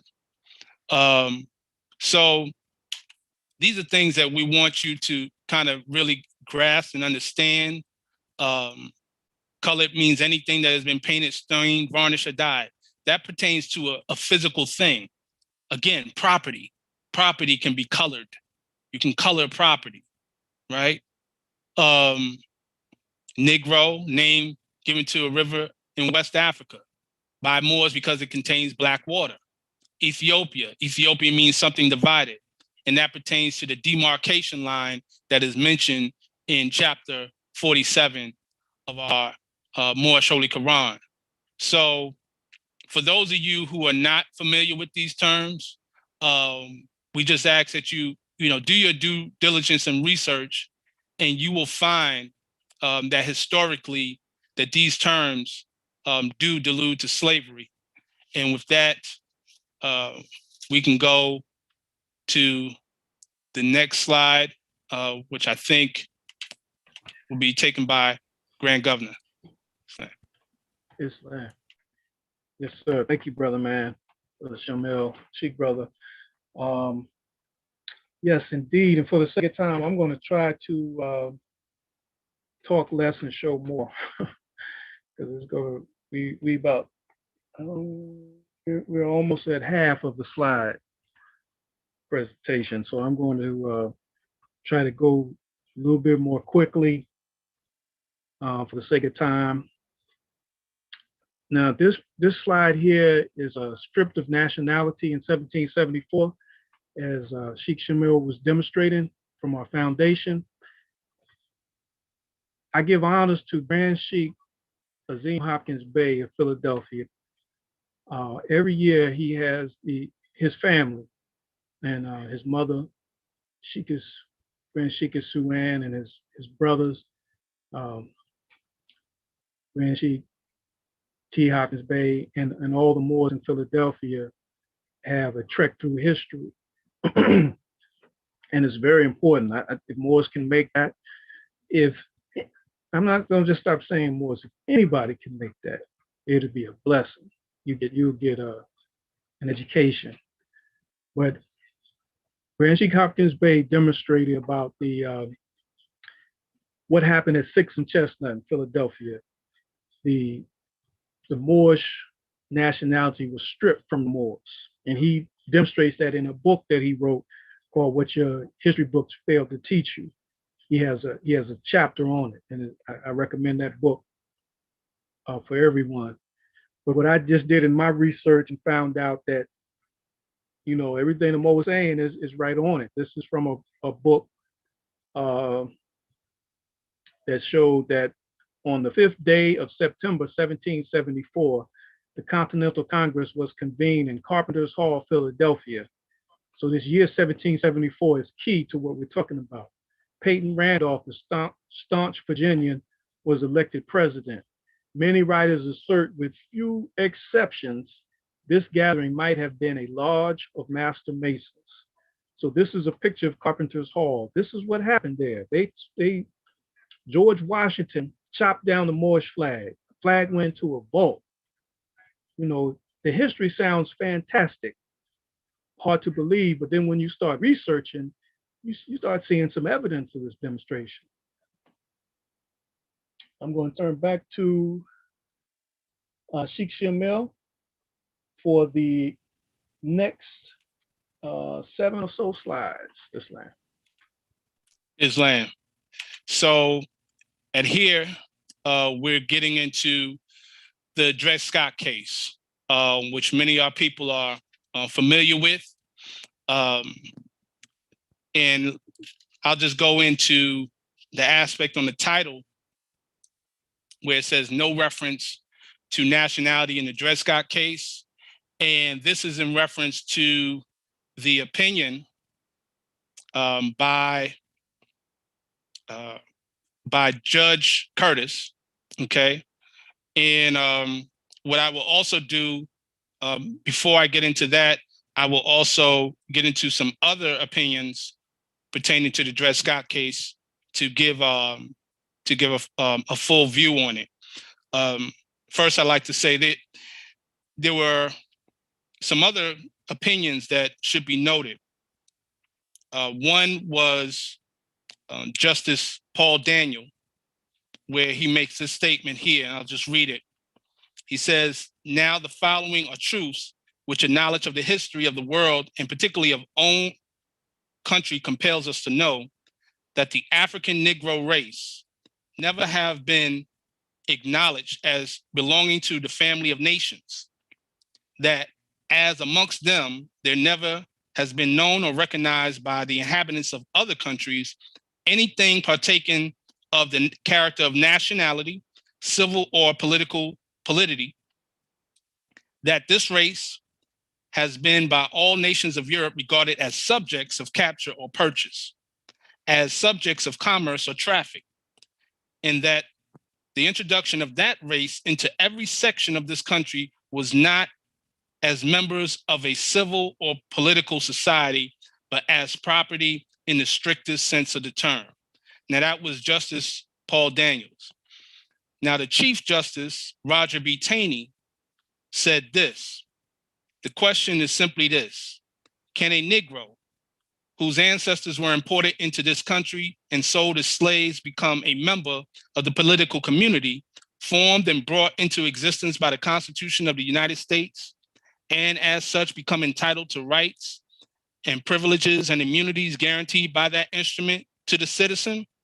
It will be observed that the plea applies to that class of persons only, whose ancestors were Negroes of the African race.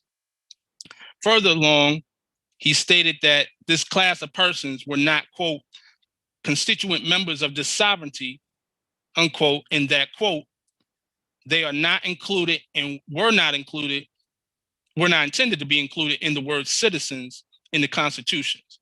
So that is the Dred Scott case, okay? Now, keep in mind, this is in 1857, Dred Scott versus Sanford. And I will eventually post the link for you to pull up that case. But there was a case before that, if I'm not mistaken, some years prior to that, which was dealing with the people who were of African descent who were on board of a boat known as La Amistad.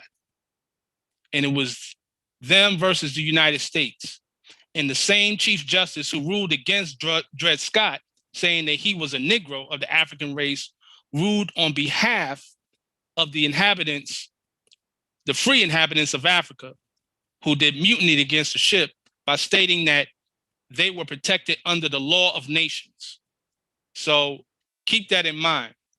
Nationality is the order of the day. So with that, I'm going to read this slide. It says, and you see here where it says it removed Moors from society, the word Moors. This is Judge Curtis. It says, it has been often asserted that the Constitution was made exclusively by and for the white race. It has already been shown that in 5 of the 13 original states, colored persons, they're using the word colored there instead of Moors, then possess the elective franchise and were among those by the Constitution was ordained and established. If so, it is not true in point of fact that the Constitution was made exclusively by the white race. So they're stating that it is not true that the Constitution was made exclusively by the white race, and that it was made exclusively for the white race is, in my opinion, not only an assumption not warranted by anything in the Constitution, but contradicted by its opening declaration that it was ordained and established by the people of the United States for themselves and their posterity. And as free colored persons, again, they're using that instead of Moors, were then citizens of at least 5 states, and so in every sense part of the people of the United States. They were among those for whom and whose posterity the Constitution was ordained and established. And that's from Howard's Reports, volume 19, pages 572, 573, and 582. So we can go to the next slide.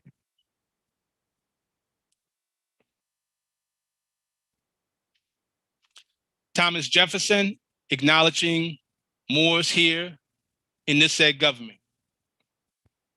It says, the bill on the subject of slaves was a mere digest of existing laws respecting them without any intimation of a plan for a future and general emancipation. It was thought better that this should be kept back and attempted only by way of amendment and whenever the bill should be brought on. So keep in mind, this is Thomas Jefferson stating this in reference to slavery. And then fast forward, you had your 13th, 14th, and 15th Amendments passed. The principles of the amendment, however, were agreed on. That is to say, the freedom of all born after a certain day in the deportation at a proper age. But it was found that the public mind would not bear the proposition, nor will it bear it even at this day. Yet the day is not distant when it must bear and adopt, or worse will follow. Nothing is more certainly written in the book of fate than that these people are to be free, nor is it less certain that the two races equally free cannot live in the same government. Nature, habit, opinion have drawn indelible lines of distinction between them. It is still in our power to direct the process of emancipation and deportation peaceably and in such slow degree as that the evil will wear off insensibly and their place be pari passu filled up by free white laborers. So he's admitting that this is an evil act of slavery. If, on the contrary, it is left to force itself on, human nature must shudder at the prospect held up. And here's the highlighted part. We should in vain look for an example in the Spanish deportation or deletion of the Moors. This precedent would fall short of our case. This is from Jefferson's Writings, Volume 1, pages 48, 49. And as you can see, they were very cognizant that this was basically a continuation of what took place with the fall of the Moorish rule. So we can go to the next slide. The Moroccan Treaty. And I will not read all of this, but many Moors are familiar with the Moroccan Treaty. They call it the Treaty of Peace and Friendship in 1787, okay? And as you can see here, it states here in Article 21, it specifies if a citizen of the United States should kill or wound a Moor, or on the contrary, if a Moor shall kill or wound a citizen of the United States, the law of the country shall take place and equal justice shall be rendered. The counsel assisting at the trial, and if any delinquent shall make his escape, the counsel shall not be answerable for him in any manner whatever. So it's basically stating about the relationship between the Moors of the Moroccan Empire, which Prophet Noble Drew Ali told us extended from northwest, southwest Africa, all into North, Central, and South America. And it is a historical fact that's known across the board that the Moroccan Empire was the first to recognize the United States of America as an actual nation. So we can go to the next slide. The Treaty of Tripoli. And keep in mind, as Grand Governor mentioned, Tripoli is mentioned in page 3 of our Moorish Holy Koran. Is mentioned it by name. So we're going to focus specifically on Article 11, and we'll touch on Article 12 as well. Article 11 of the Treaty of Tripoli states, as the government of the United States of America is not in any sense founded on the Christian religion, as it has in itself no character of enmity against the laws, religion, or tranquility of Muslimin. And that's just another word for Muslim. And as the said states never entered into any war or act of hostility against any Mohammedan nation, it is declared by the parties that no pretext arising from religious opinions shall ever produce an interruption of the harmony existing between the two countries. So that was just to confirm, because keep in mind, the concern was that the United States was going to basically retaliate against the people of Tripoli based on religion.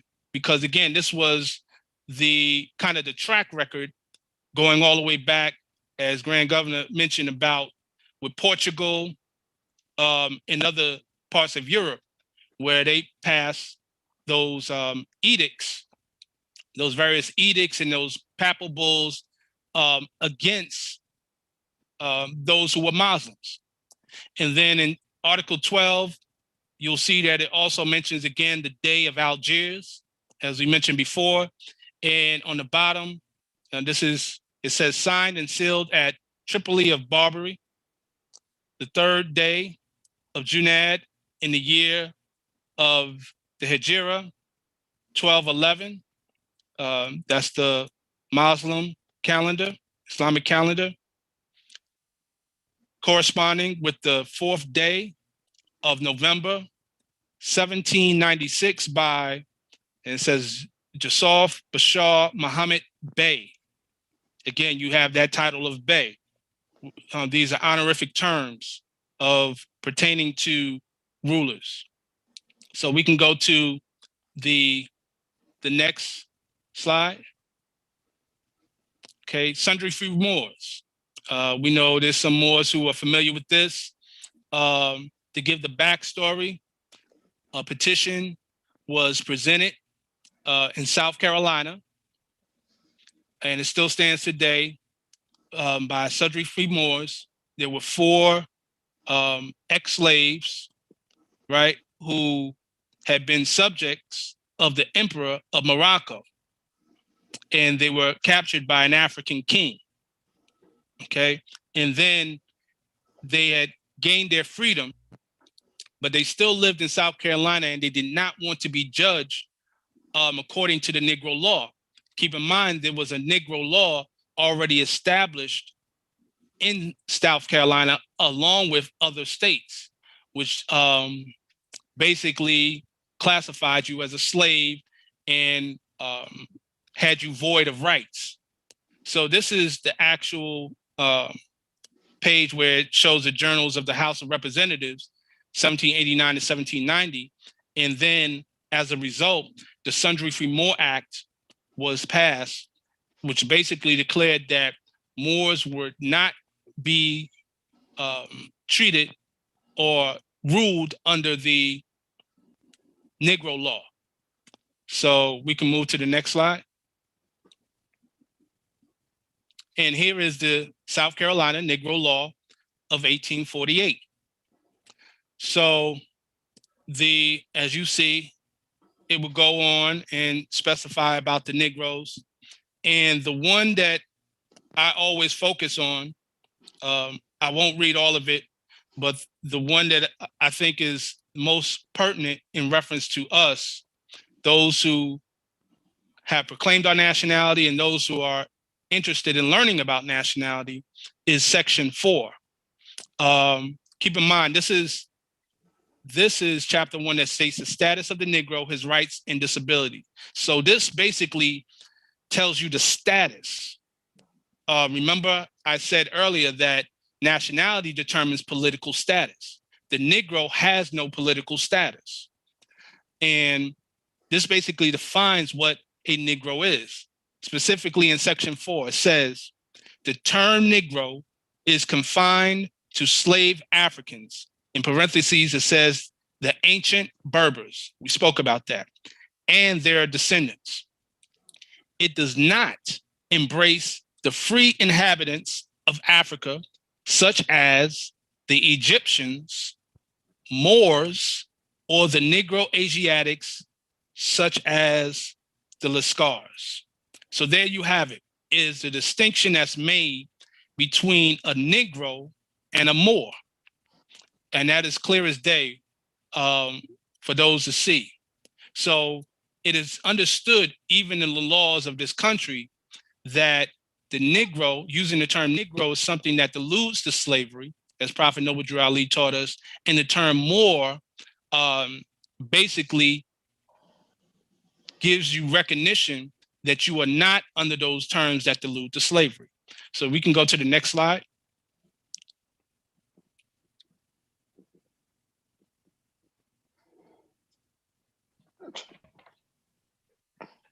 Islam.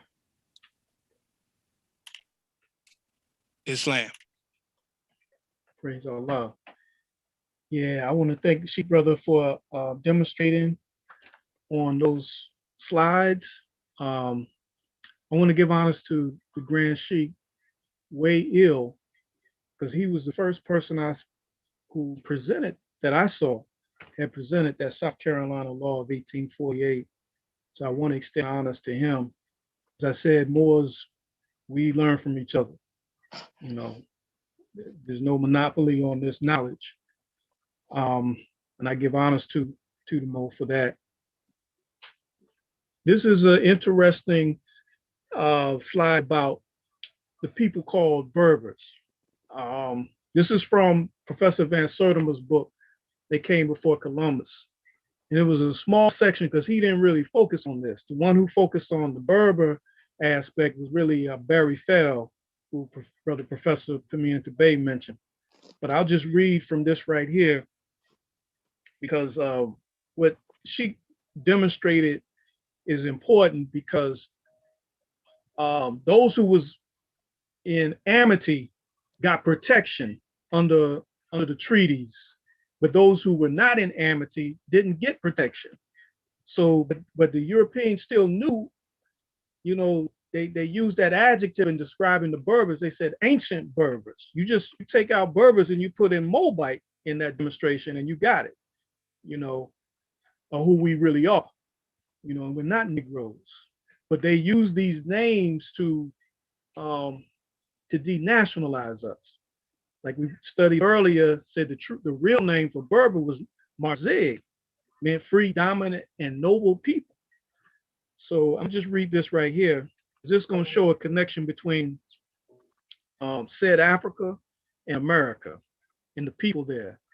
This is a French anthropologist wrote this, who Professor Van Sertima quoted. He says, certain American ethnic names, Carvet said, are only duplicated among the Berbers and are not found anywhere else in the world.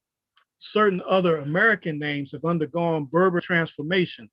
The origin of a number of names is attested by the grouping of names of collectivities in the vicinity of their point of origin. Carvet examined the origins of 77 such similar names of tribes on both sides of the Atlantic. Among the 77, he was able to distinguish 5 categories.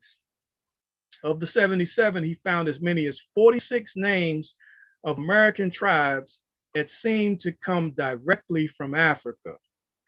He cites the following examples in this category: the Atlantecas of America, the Atlantes mentioned in Herodotus, the Baquitias, the ancient Bakuates, the Barcas, the Barcagena mentioned by Arab writers, the Bokoyas, the Bokoya of the Rift in North Africa, the Giznays, the Giznaya of the Rift, the Gwalis, the Gwalea of the Rift, the Chorti mentioned by Arab writers, the Guamania, the Guamanar, and the Gomar of the Rift, and the island Gomera, and the Guanchas of the Canary Islands, and the Huaras of Morocco.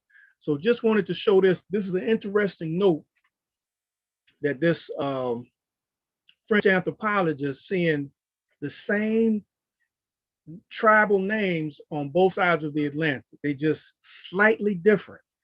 So as the prophet teaches us, there are no happenings. You know, law governs all events.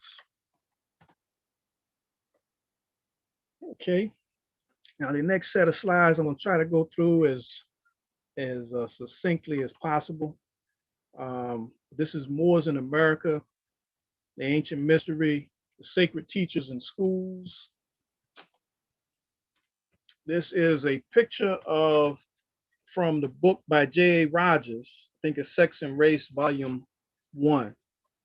But in this is demonstrating a greenstone mask from Honduras, Central America. You look at it, it's unmistakably Asiatic or African. The figure from the court of the palace of Palenque, that's this. So this is the mask. You notice the features. This is in Mexico. Well, I'm sorry, Honduras. And this picture here is, let's see here. Yeah, figure from the court of the palace at Palenque. Notice again the features. The face is strongly Ethiopian. That wrote, Ignatius Donnelly wrote that. He said, and the third one is, the bottom one is the head of Quetzalcoatl. Quetzalcoatl is called the plumed serpent.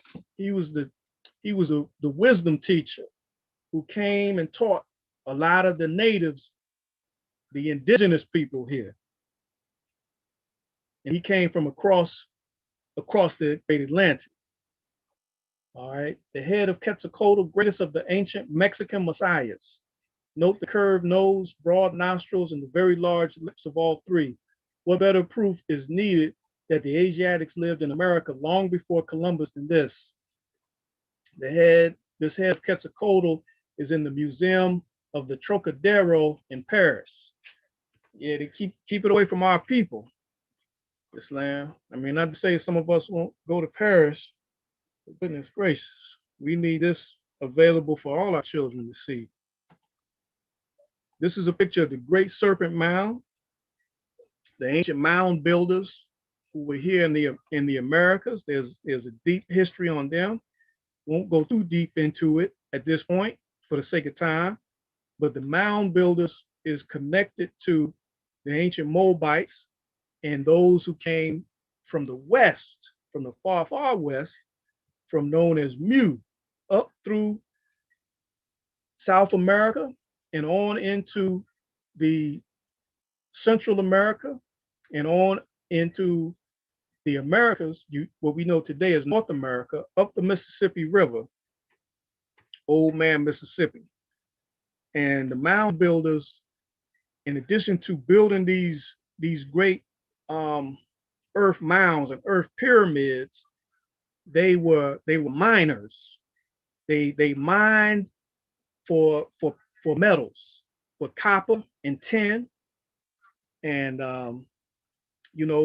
they smelted metals, produced bronze, other steels, and the mound builders provided these wares, these goods for the ancient Moabites who were known as the Phoenicians. The Phoenicians went and traveled from the Americas into what we call today the Mediterranean Sea. In ancient time, it was called the Great Sea. And they went into Europe as well and into ancient Britain. Professor Pimenta Bay mentioned David McRitchie, and they mined there in what was known as Cornwall. And our Supreme Grand Governor, Jerome Graham Bay, got a load of history on that. And we will get our Mo on there to demonstrate that as well next time. This is a pyramid in Central America, Islam, showing that our ancient foreparents, they built pyramids and mounds, Islam, and this is a pyramid in Central America. So it's what we call maybe a step pyramid. You know what this would more closely resemble? The pyramid at Saqqara in Egypt. That's where John the Harbinger, or John the Baptist, went to school at the Temple of Saqqara. Saqqara is that pyramid was dedicated by Imhotep. Okay, this is the Olmec head of Mexico. Now the Olmecs were known as a proto-Mayan culture, meaning that they were there before the Mayas. But actually, the Mayas and the Olmec make up a civilization called the Mayaks, which existed over 35,000 years ago. Now, so when we start getting into this history and we start speaking of time that goes beyond, 6,000 years, 8,000 years, the Prophet taught the Moors that our Moorish flag is over 10,000 years old. That's the red flag with the green with the five-pointed green star in the sun. It's over 10,000 years old. So we have a history that goes back tens and 20s and hundreds of thousands of years ago, and that we had civilization going back that far as well. But yeah, the Olmecs, they made up what was called the Mayaks. And there was two groups of Mayas who preserved a lot of the ancient writings, called the Quiche Mayas and the Yucatec Maya. And so they preserved in their records the history of the Mayans and their migration and who their leaders were. And like the Professor Pimienta Bay spoke about the Mormon, they got a lot of history on that. They know, or rather what they did, they studied the writings that were here and verified a lot of it. I have to go into it at another time, but there was a leader who led these Mayas, who were called the Quiches, from the east all the way to the west. And that's part of Noble Drew Ali's teaching, how we came here. We came over here, we walked across the great Atlantis before the great earthquake, which caused the great Atlantic Ocean. This is another temple of instruction in Mexico, the Temple of Quetzalcoatl, a temple dedicated to Quetzalcoatl. And this is the Great Pyramid of the Sun in Mexico. They say this had been here for a long time, long before Montezuma was ruling in the Aztec. This pyramid was there. It was there before they even got there. This pyramid, volume-wise, is supposedly larger than the Great Pyramid by volume. But there's a pyramid of the moon. They call it the Temple of the Sun and Temple of the Moon. Once again, the Great Pyramid in Egypt. Now, the Moors in North America, they've been here. You know, some of them have been known as Indian nations, but they were the ancient Moabites that were living here in the Americas. This picture here is from a book, Black Indians by, what's his name, William Katz. It shows Native American ball players in Dallas just before World War I, illustrate the blending of Africans and Indians. They were Moors. This is a famous picture that some may have seen of Sister Diane Fletcher, a Kiowa, dark olive, beautiful sister, a Moor here in the Americas. These are pictures of Seminoles, Moors. The name Seminole means runaway, but they had a Seminole nation down in Florida. This is a picture of a Seminole delegation to Washington, D.C. in 1825. It included Negro Abraham in the center rear as interpreter and representative of their large Black minority. Those names allude to slavery. They was Moors. They wearing turbans, crowns and turbans. It's our holy prophet Noble Drew Ali wearing a turban.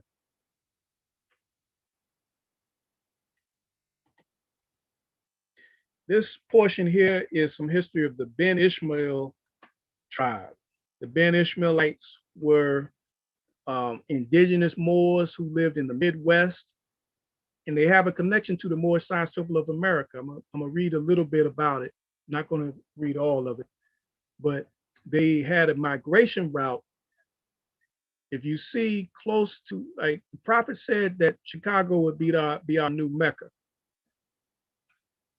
In their migration route, they have these cities or these towns named Morocco. This is their migration route to Muhammad, on to Mecca. Mecca is close. You see how close it is to Illinois and Indiana. Prophet Noble Drew Ali is quoted saying Islam is stronger in the Midwest. So there was a history there that the prophet was aware of, because he moved the organization from Newark, New Jersey to Chicago, Illinois. Now this is just about the tribe of Ben Ishmael.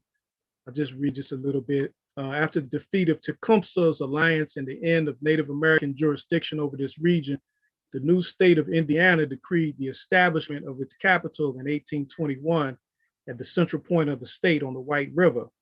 When the surveyors and first officials arrived at that spot, they found the tribe of Ishmael, and the Ishmaelites did not budge.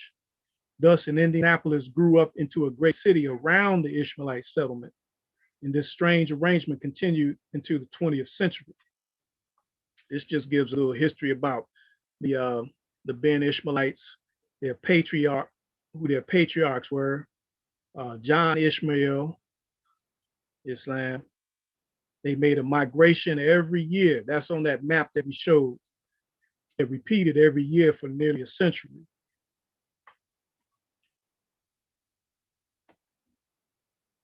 Okay, now this part is interesting. This is from the author of this particular article.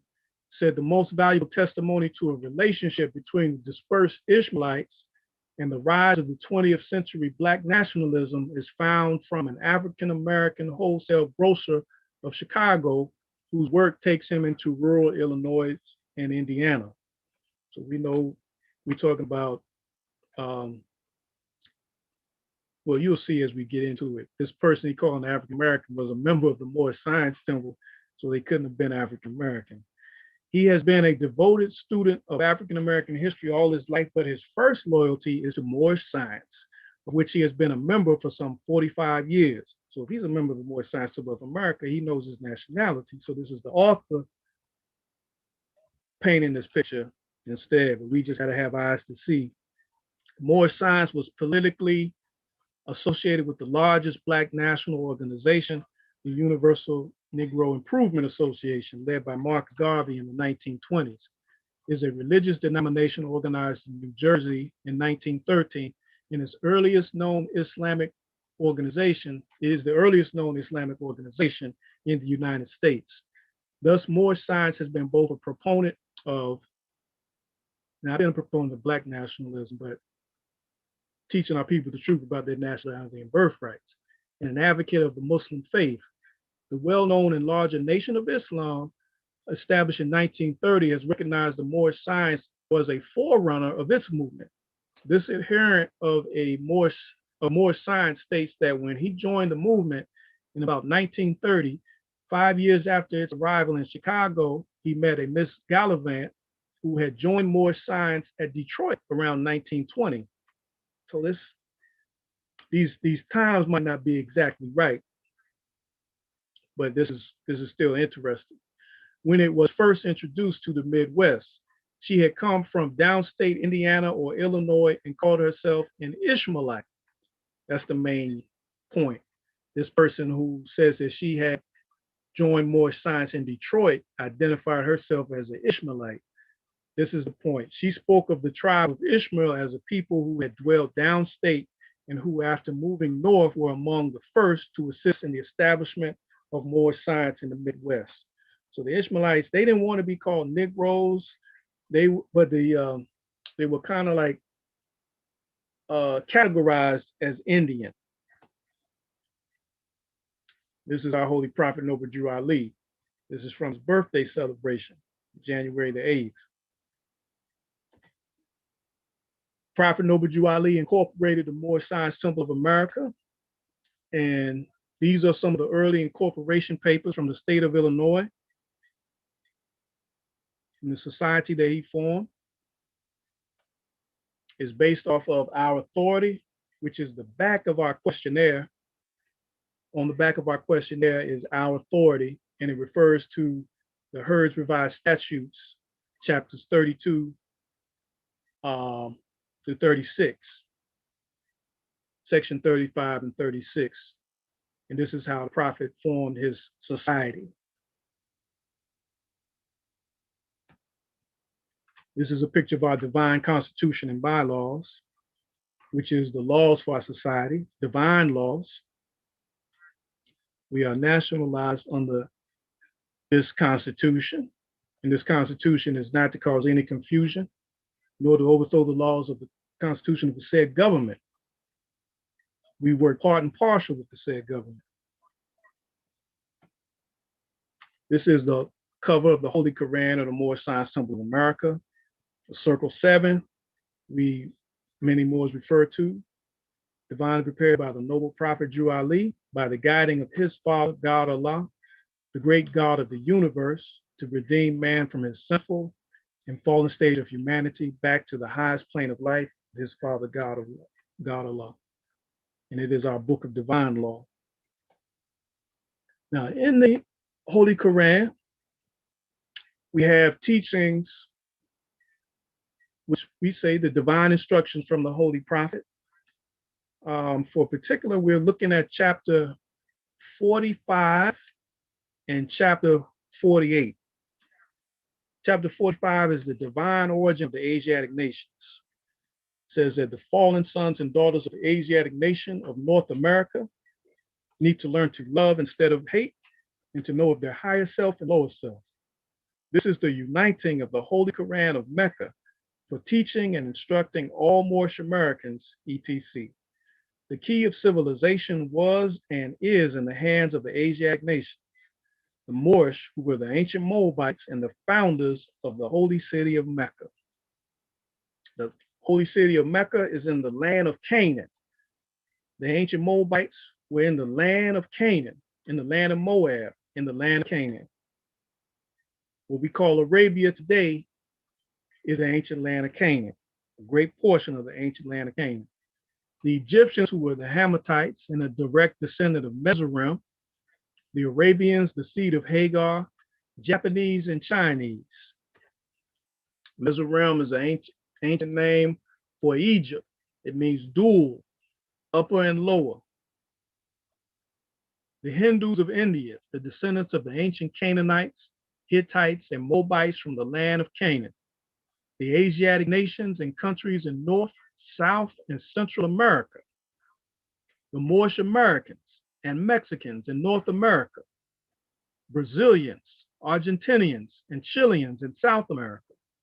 Colombians, Nicaraguans, and the natives of San Salvador in Central America, etc. All of these are Muslims. We have some history that demonstrates that on the ancient maps for Nicaragua and some of these places that we just get in verse 6, they had Islamic flags on those ancient maps from 1520. The Turks are the true descendants of Hagar, who are the chief protectors of the Islamic creed of Mecca, beginning from Muhammad I, the founder of the uniting of Islam by the command of the great universal God, Allah. So this chapter 45, chapter 46, I'm not going to read that now, but that discusses the beginning of Christianity, which is very important. And I'm going to go to chapter 47, which is Egypt, the capital empire of the dominion of Africa. The inhabitants of Africa are the descendants of the ancient Canaanites from the land of Canaan. Old man Cush and his family are the first inhabitants of Africa who came from the land of Canaan. So the history from chapter 45 and 47, we can find that in the Holy Bible. When we go through the book of Genesis. Genesis chapter 10 has the table of nations. You know, when we study further, we'll learn who these children of Ham were. But verse 2 says, old man Cush and his family are the first inhabitants of Africa who came from the land of Canaan. His father Ham and his family were second. Then came the word Ethiopia, which means the demarcation line of the dominion of Olmec, the first true and divine name of Africa. The dividing of the land between the father and the son. Okay, so Olmec, that's the first true and divine name of Africa. Remember, Africa in ancient times, the ancients only referred to North Africa as Africa because it was just a city. So, but the true and divine name is given by Prophet Noble Jew Ali is Olmexian.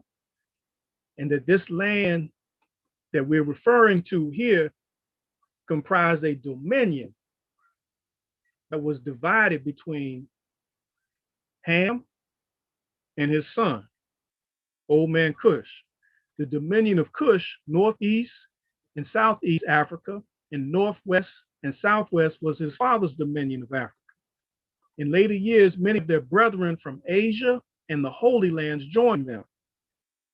The Moabites from the land of Moab, who received permission from the pharaohs of Egypt to settle and inhabit northwest Africa.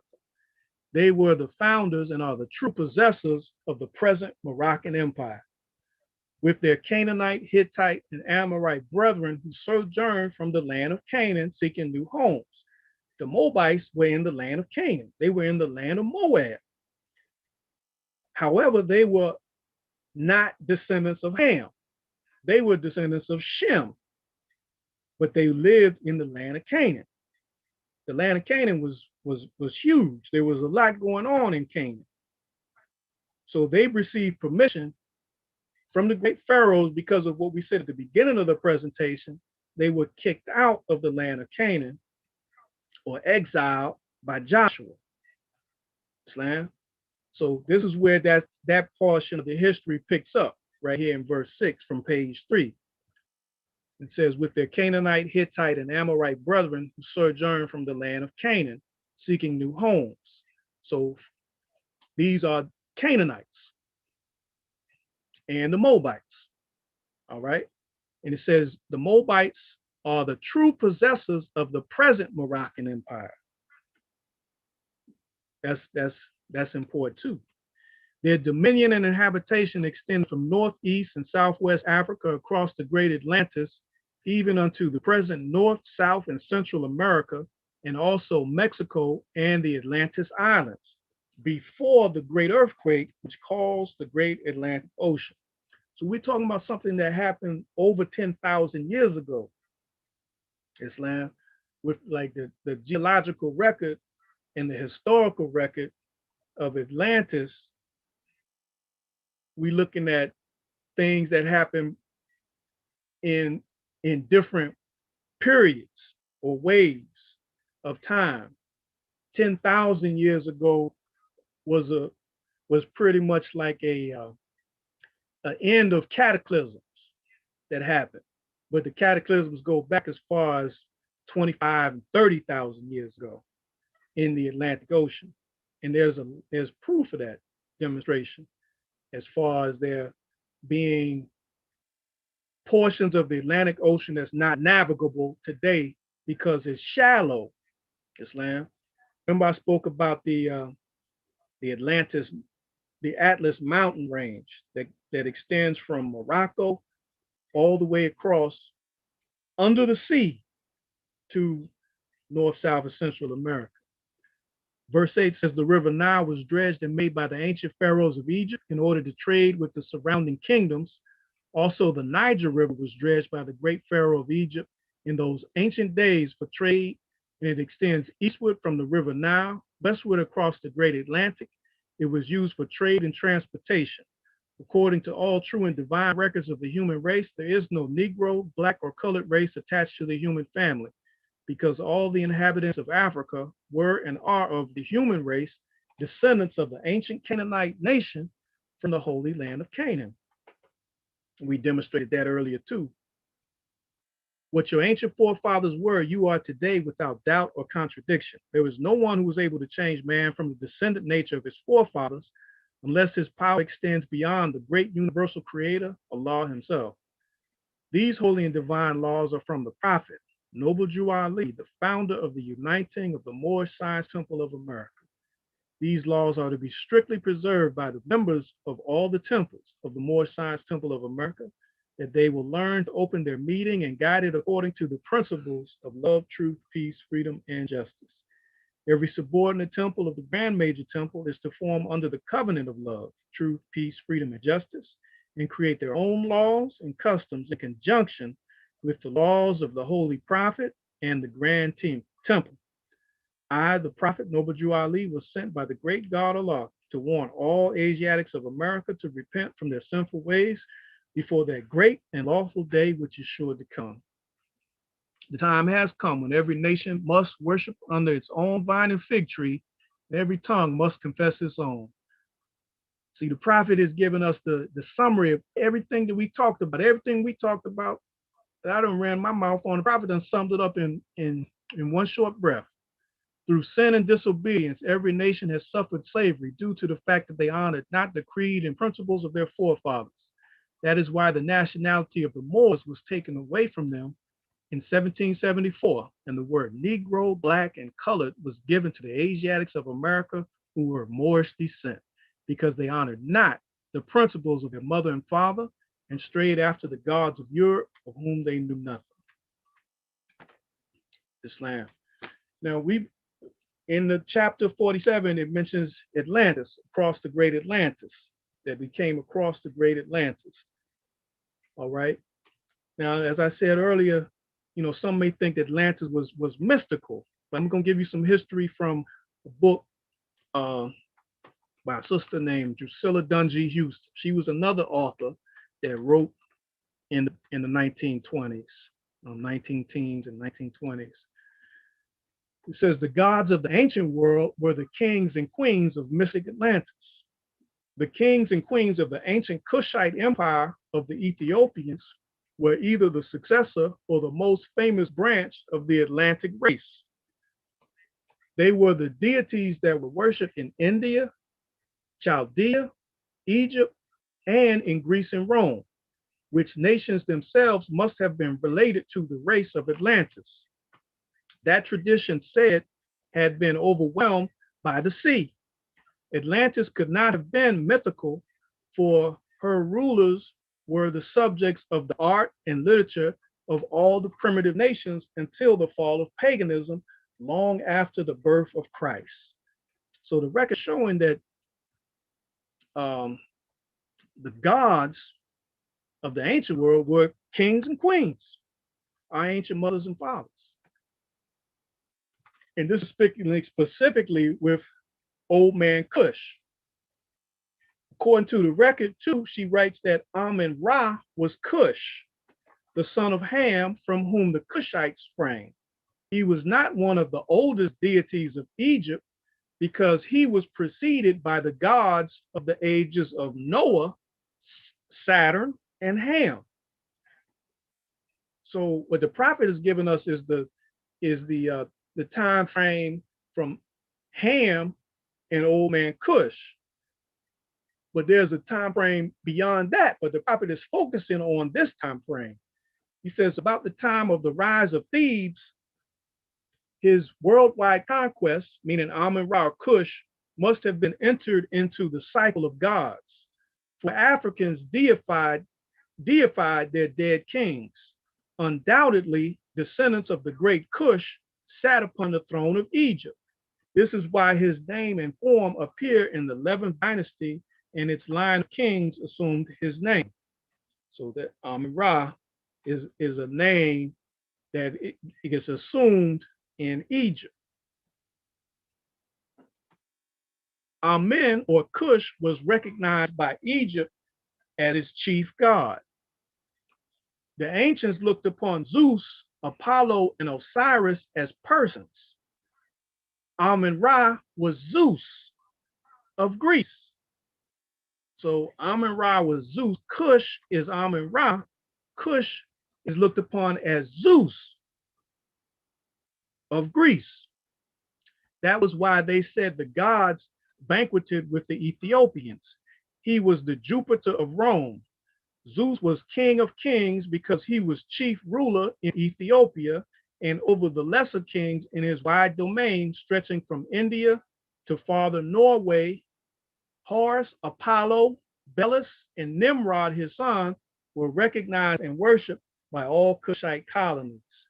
So what's important here, one of the things important here is that, okay, so Zeus was an Asiatic, all right?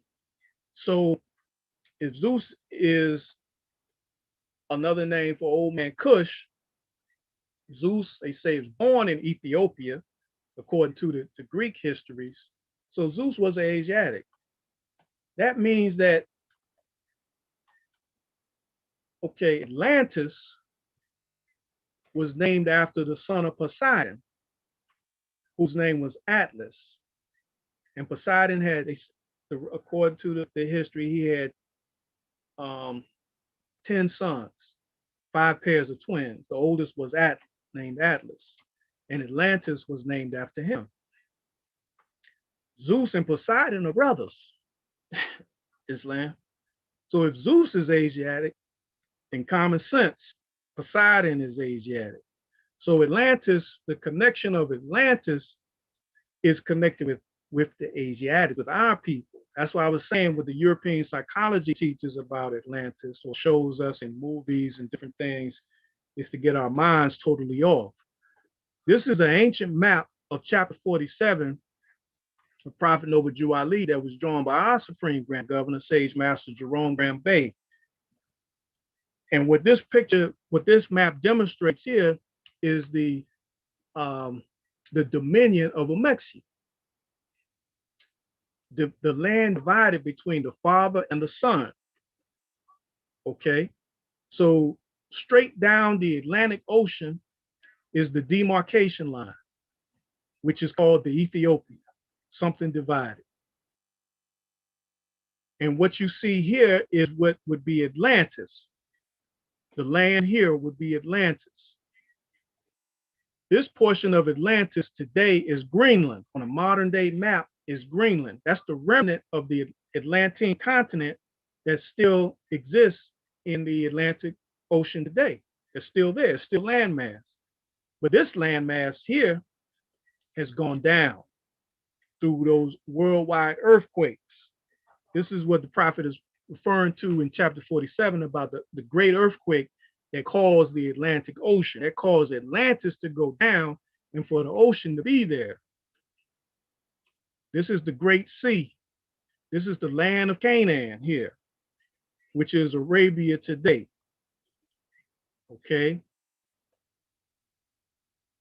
You have the Niger River here, which was dredged by the great pharaohs of Egypt, along with the Nile River. The Niger River was dredged for trade and transportation, and it extends eastward and westward across the Great Atlantis into North, South, and Central America. It's a tributary of the Nile, and it connects into South America, into a river in West Africa, which is in South America, called the Negro River. Islam. And so this map right here demonstrates our ancient migration here into the Americas. So North, West, and Southwest Africa is the Father's dominion. This is the dominion of Ham. And we showed that here we have the remnants of that ancient civilization through those ancient mounds and pyramids, all of that was established over here. This is the land that the Moabites received permission to enter from the great pharaohs of Egypt and made their way safely in here. What you can also see in here is just the dominion of Cush, how much that Cush had sway over or influence over, up into the Great Sea. That's where you get, Greece and oh man, the other islands in the Great Sea, the Mediterranean, the coast of Italy. All these places here were influenced by the Cushites, as we just demonstrated from the previous slide, through their gods and through the civilizations there. The gods of these lands were the deified kings and queens. So then we have, let's see, on into Europe, the Caucasus Mountains. But this map here is a master lesson all in of itself. And on a future presentation, we'll spend more time on it. But this over here, I just want to show, this is the Mississippi River here. This is what's called the Old Man Mississippi. If you look at it, it looks like the figure of a man. And this goes into the Great Lakes region. This is where the ancient Moabites, who known as the Phoenicians, came, and they mined all in these Great Lakes and took the goods back across to the east. So this right here is a very powerful demonstration that was drawn by the Supreme Grand Governor Jerome Graham Bey of the dominions of Amexium. This gives a picture of chapter 47 of what you're reading this is what you're seeing, Islam, the history that's going on, and the geography along with it. This is just a map that shows the relationship between North America, South America, Atlantis, and Mu, the old civilization of Mu, which was in the Pacific Ocean, that had a strong direct bearing on North America through the West Coast. There was migrations coming from Mu into the Americas as well. Migrations and civilizations and presence there that goes back hundreds of thousands of years. That's something that European archaeologists in North America will not admit. They will not go back no further than 16,000 years. And they say that everybody who came to the Americas came across the Bering Strait from Asia, across the Bering Strait. But the oldest civilizations are in the South. And the archaeologists and the anthropologists in South America, in Central and South America, have dated civilizations going back hundreds of thousands of years. This is a demonstration showing that migration from Mu. The author here was, I think it was James Churchward. He said that there was the Negroid line of immigration. So he's saying that a people he calling Negroid came from Mu and came up in the same region where the Negro River is. And they went on into Atlantis or on to Africa from there. Or some came and went up from South America to Central America and joined with their Asiatic brethren and sisters there. Once again, I just want to show that Treaty of Tripoli, showing that demarcation line. So what the Catholic sovereigns did, the Catholic Church, they took what was ours. Columbus and all of those navigators went to the Moorish schools of navigation. The map of chapter 47 that we just showed, that's an ancient map that was reconstructed. But it's showing here that they knew about our presence here. And they divided the land based off the land that was there in the relationship between the Father and the Son. Because basically they divided it the same way, but they divided it between Portugal and Spain.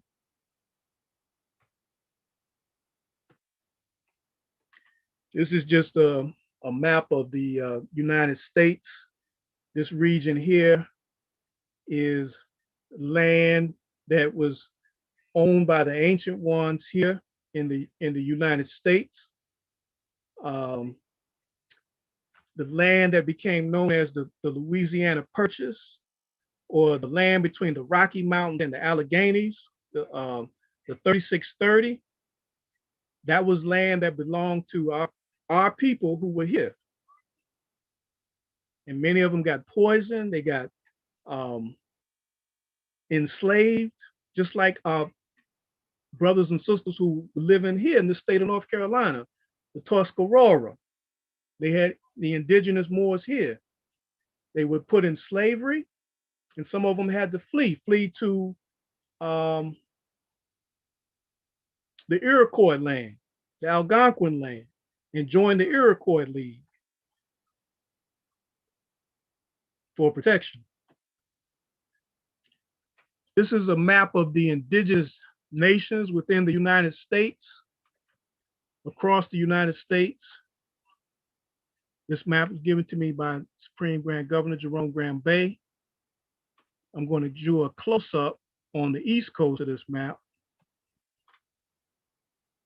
Along the coast, you see, these are some of the indigenous nations here: the Wampanoag, the Mohican, the Montauk, the Shinnecock, Some of our brothers and sisters may have been to some of the powwows in New York with the Shinnecock.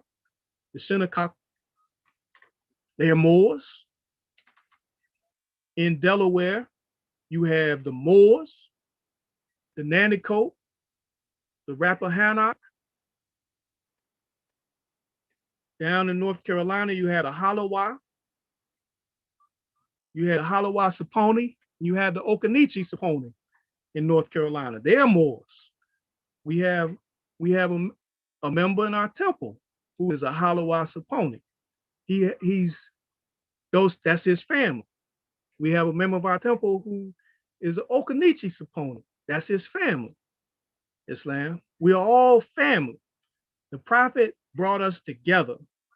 He's the one who united us here in the Americas. That's why we honor the Holy Prophet over Drew Ali for what he did, especially at the time that he came, with all the interference and all those who were definitely not looking on us favorably to ever becoming a nation of people. The prophet, he solved that problem. He solved that old Negro problem. He said it's being solved only as it can, and that is through association with this Moorish divine and national movement. Moors, I'm at the end of my presentation. I just want to read an article from the Moorish Guide from the 1920s that demonstrates what the Moorish Science Temple of America was really stressing and striving for. It says, we of the Moorish Science Temple of America, like countless other American citizens, know that we must live together here in America in harmony, friendship, and goodwill. Whatever our race or creed may be, it is only from a purely religious standpoint, it seems at this time, that we differ from a larger number of our fellow Americans. We believe in and foster the Muslim religion. We believe in the principles of its teachings insofar as they can be adopted to American life. We feel that the Christian religion is all right for those who prefer it. In America, religious freedom is guaranteed all under the Constitution. We are interested in freeing ourselves and our children from our greatest plight, economic slavery. We believe this can be best done by encouraging, patronizing, and establishing our own business enterprises and cultivating our own acres of land.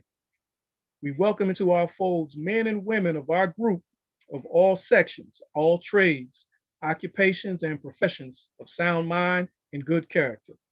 We are friends and servants of humanity. We are dedicated to the purpose of elevating the moral, social, and economic status of our people. We have set about to do this through a wide and comprehensive program embodying the principles of love, truth, peace, freedom, and justice. Islam. Moors, I want to thank you for taking the time to participate and allowing us to share some of this with you. Apologize again, we probably going over time a bit, and I wanted to get in as many of the slides as possible. And this time I'll turn it back over to Sheikh Shamil. Islam. Islam, Grand Governor, just want to take this time out again to thank you for giving us that wealth of information.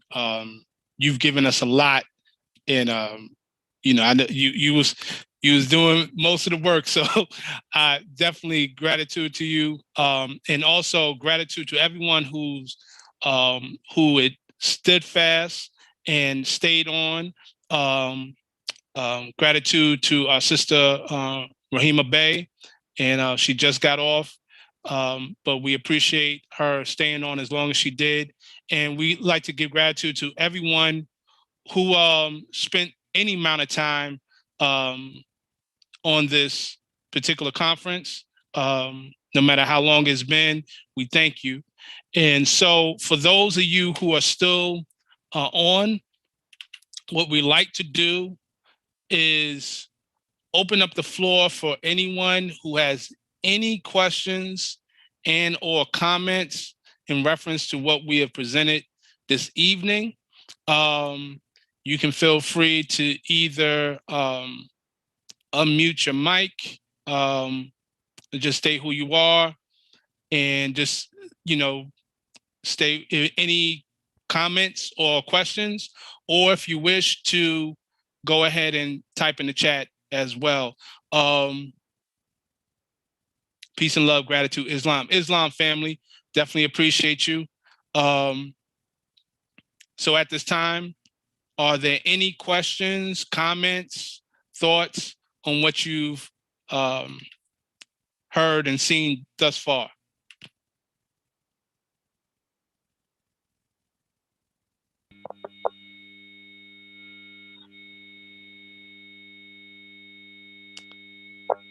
Islam, is that Grand Sheikh Jackson Bay?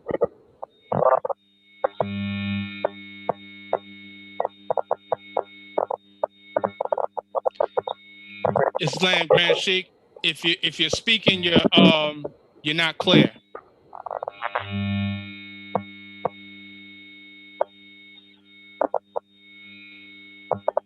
Yeah, I'm just hearing static.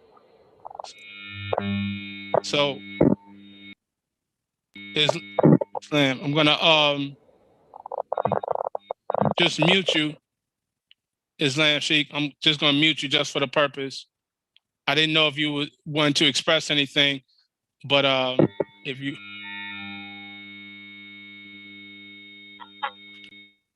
Islam, so it's still just feedback. So what we'll do is, and I know you've been typing on the chat, so gratitude. I know you've been enjoying the lessons. I'm going to just still keep it open. If anyone can get on, if they don't have any technical issues on their devices, if they want to unmute and just speak briefly, you can give your honors or just any thoughts or on anything. Islam, Grand Sheikh. Islam, I hear you now. Okay, I had my earplugs on. That's probably why. Okay. I just wanted to give all praise to Allah and honor to His Prophet, Noble Dred Scott, and honors to you Sheikh brothers for demonstrating such a powerful demonstration on our Moorish history. Our Asiatics here, that's so-called Negro and Black, needs to know the truth. And I praise Allah for this demonstration that you two have put on and the slides that y'all shown, and the professionalism that you brought forth. Praise Allah. So now you have the floor. Islamism. Thank you, man. Sheikh. Shukran, brother, man. Islam. Give you high honor as well, Mo. Islam. Thank you, Sheikh. Thank you, Grand Sheikh Jackson Bay. Appreciate those words. Islam. Brother Ty Pakil says, Islam, can you repeat the name of the Moors in North Carolina? So I take it that was a question in reference to what Grand Governor Robert Stonewall presented earlier in the presentation. So Islam. Okay, right. The Saponi, Halawa. It was the Halawa on the map and the Okanichi, the Halawa Saponi and the Okanichi Saponi.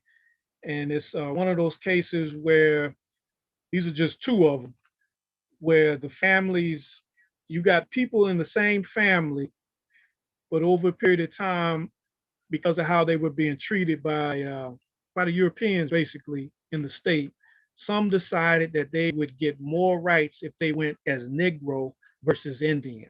So you got people in the same family with the same last name.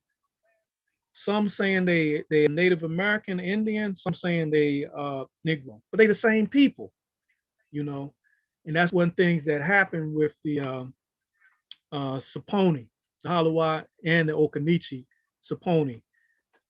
Also in North Carolina, you had the Tuscarora, who they were in threat of being enslaved. They could not defend themselves from the European aggression. And so many of them were enslaved and became Negro. They fell under the Negro law. But some of them left North Carolina and went to upstate, like New York, and they joined with the Iroquois and became a part of the league, the Iroquois League up there in the north. And that league was powerful. Members of that league who were Moors are responsible for teaching Benjamin Franklin the concept of a federal government. It was a Moor by the name of Canandaigua who taught them in the 1730s about the idea of a federal government. And Benjamin Franklin introduced it in the 1750s to the Albany plan, following the system that Canandaigua introduced to him. It was the idea of Canandaigua told him, he said, you are in 13 colonies and you are individual. And he used an arrow to demonstrate that. This is your strength. And he broke that one arrow on his knee. Then he got a bundle of arrows of 13 and he just demonstrated, he said, I can't break this so easily. He said, you need to form a federal government. But the concept of a federal government is a Moorish concept that the Moors here taught the Europeans. And and our prophet Noble Jew Ali, according to a lot of oral tradition, has some ancestry here in North Carolina with the Cherokee through his mother. And his father is from Louisiana, from Drew, Louisiana, a small community there called Drew. But when I had an old job where I had to go to the mountains a lot. And I met a woman who was on the council of the Cherokee. She was a dark olive sister, like that picture of Diane Fletcher. And her facial features, she looked like she could be Noble Jew Ali's niece, you know. So that's from my own experience, that what I've seen. But there's many indigenous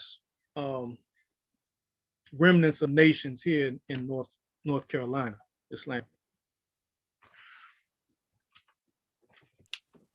Islam. Gratitude for explaining that, Grand Governor. And I just want to take time out to, yes, sir. So we have a brother. Oh, I'm sorry. I don't know if it's. We have a Moor on YouTube, and they actually are from the Antilles Islands in Jamaica. So we want to give gratitude to you, Moor. Praise Allah. Praise Allah. Saraj Moel. So I believe you have a question. You can type in your question in the chat. I know you're on the YouTube chat. Feel free to type it in, and we can definitely do our best to answer that question for you. And that goes along with anyone else in the Zoom chat, just like a brother Tapak El typed in a question. Islam. I want to give honors to Brother Tapak El. Islam. Yes, indeed. I don't know if he's. Okay. I haven't seen where the question is being typed in, or maybe it will take a moment. But we'll wait a while. But in the meantime, yes, it's a lot of history. Grand Governor has went across. As you see, we covered not only the Moors of what they call Northwest Africa today, who are known to have conquered Spain and other parts of Europe. We took it all the way here to the Americas. Just to let you know that Moorish history is world history. You know, we're not just confined, to one part of the map. And Grand Governor took it all the way back to Atlantis and Mu, which you don't hear a lot of in that sense.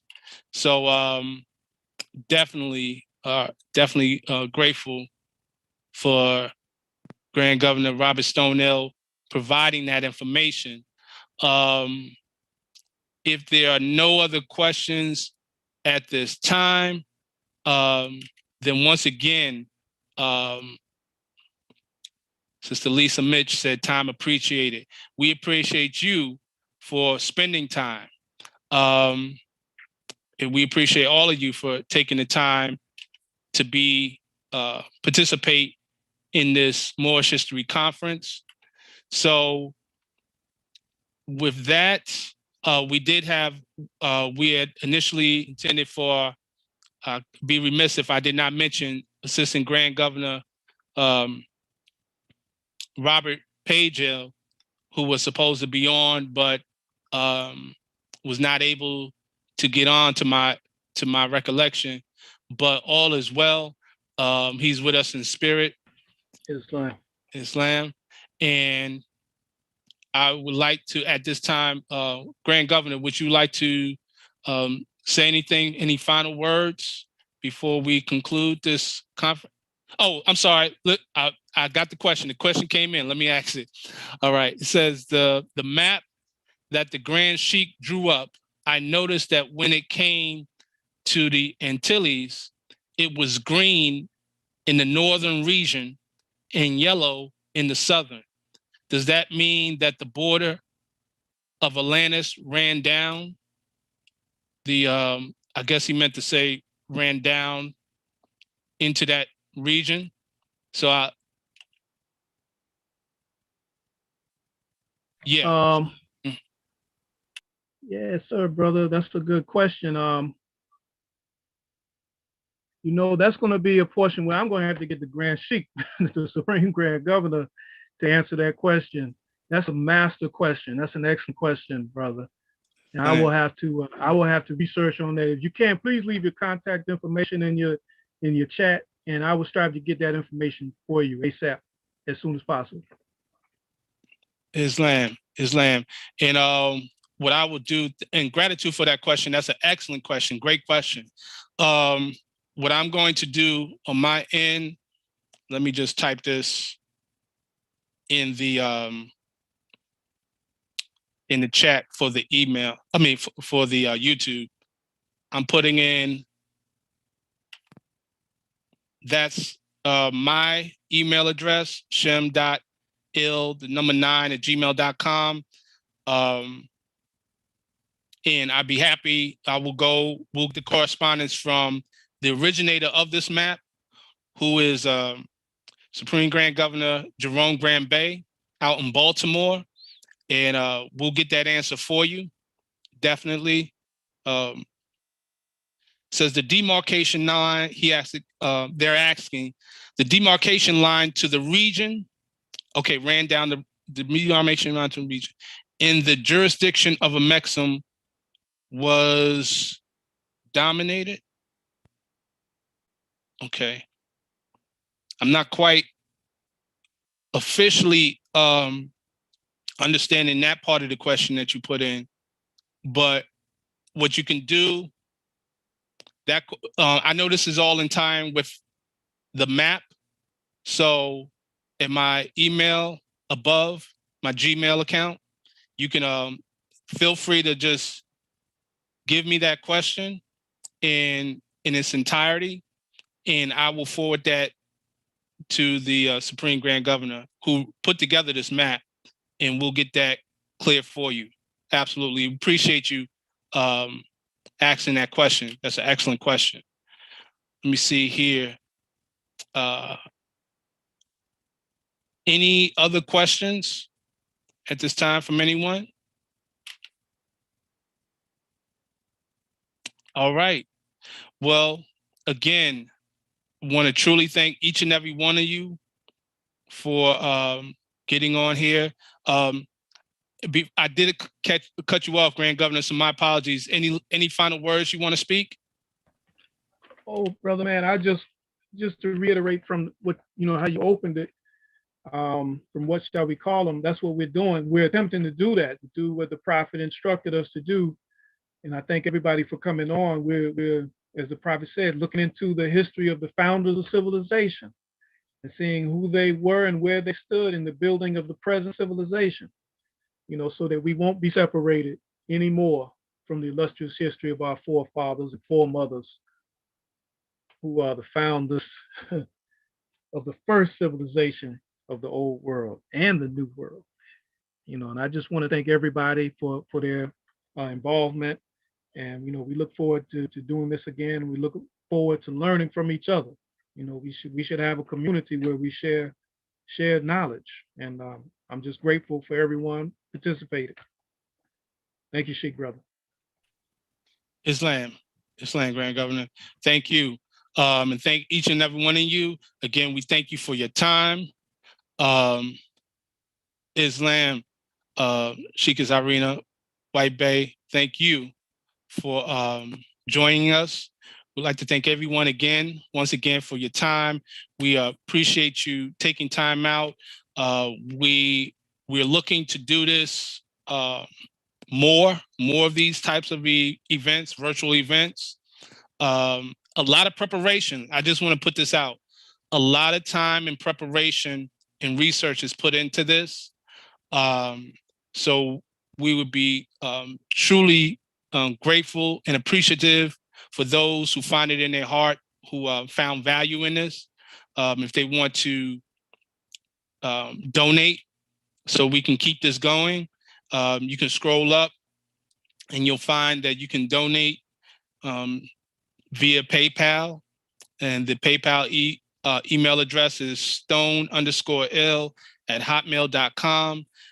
That will allow us to keep this thing going on, so we can even provide more, possibly get guests, speakers, scholars on here to really continue this going. We know we're in a time where everything is going virtual due to conditions of the world. So we are doing our part to continue the mission to uplift fallen humanity by teaching our people the truth about their nationality and birthrights. So with that said, thank you once again. Thank you all so much. And with that said, we are going to conclude this. Wish everyone enjoy the rest of their evening, the rest of their weekend, their week, and you all be well. With that, we say peace and love. Peace and love.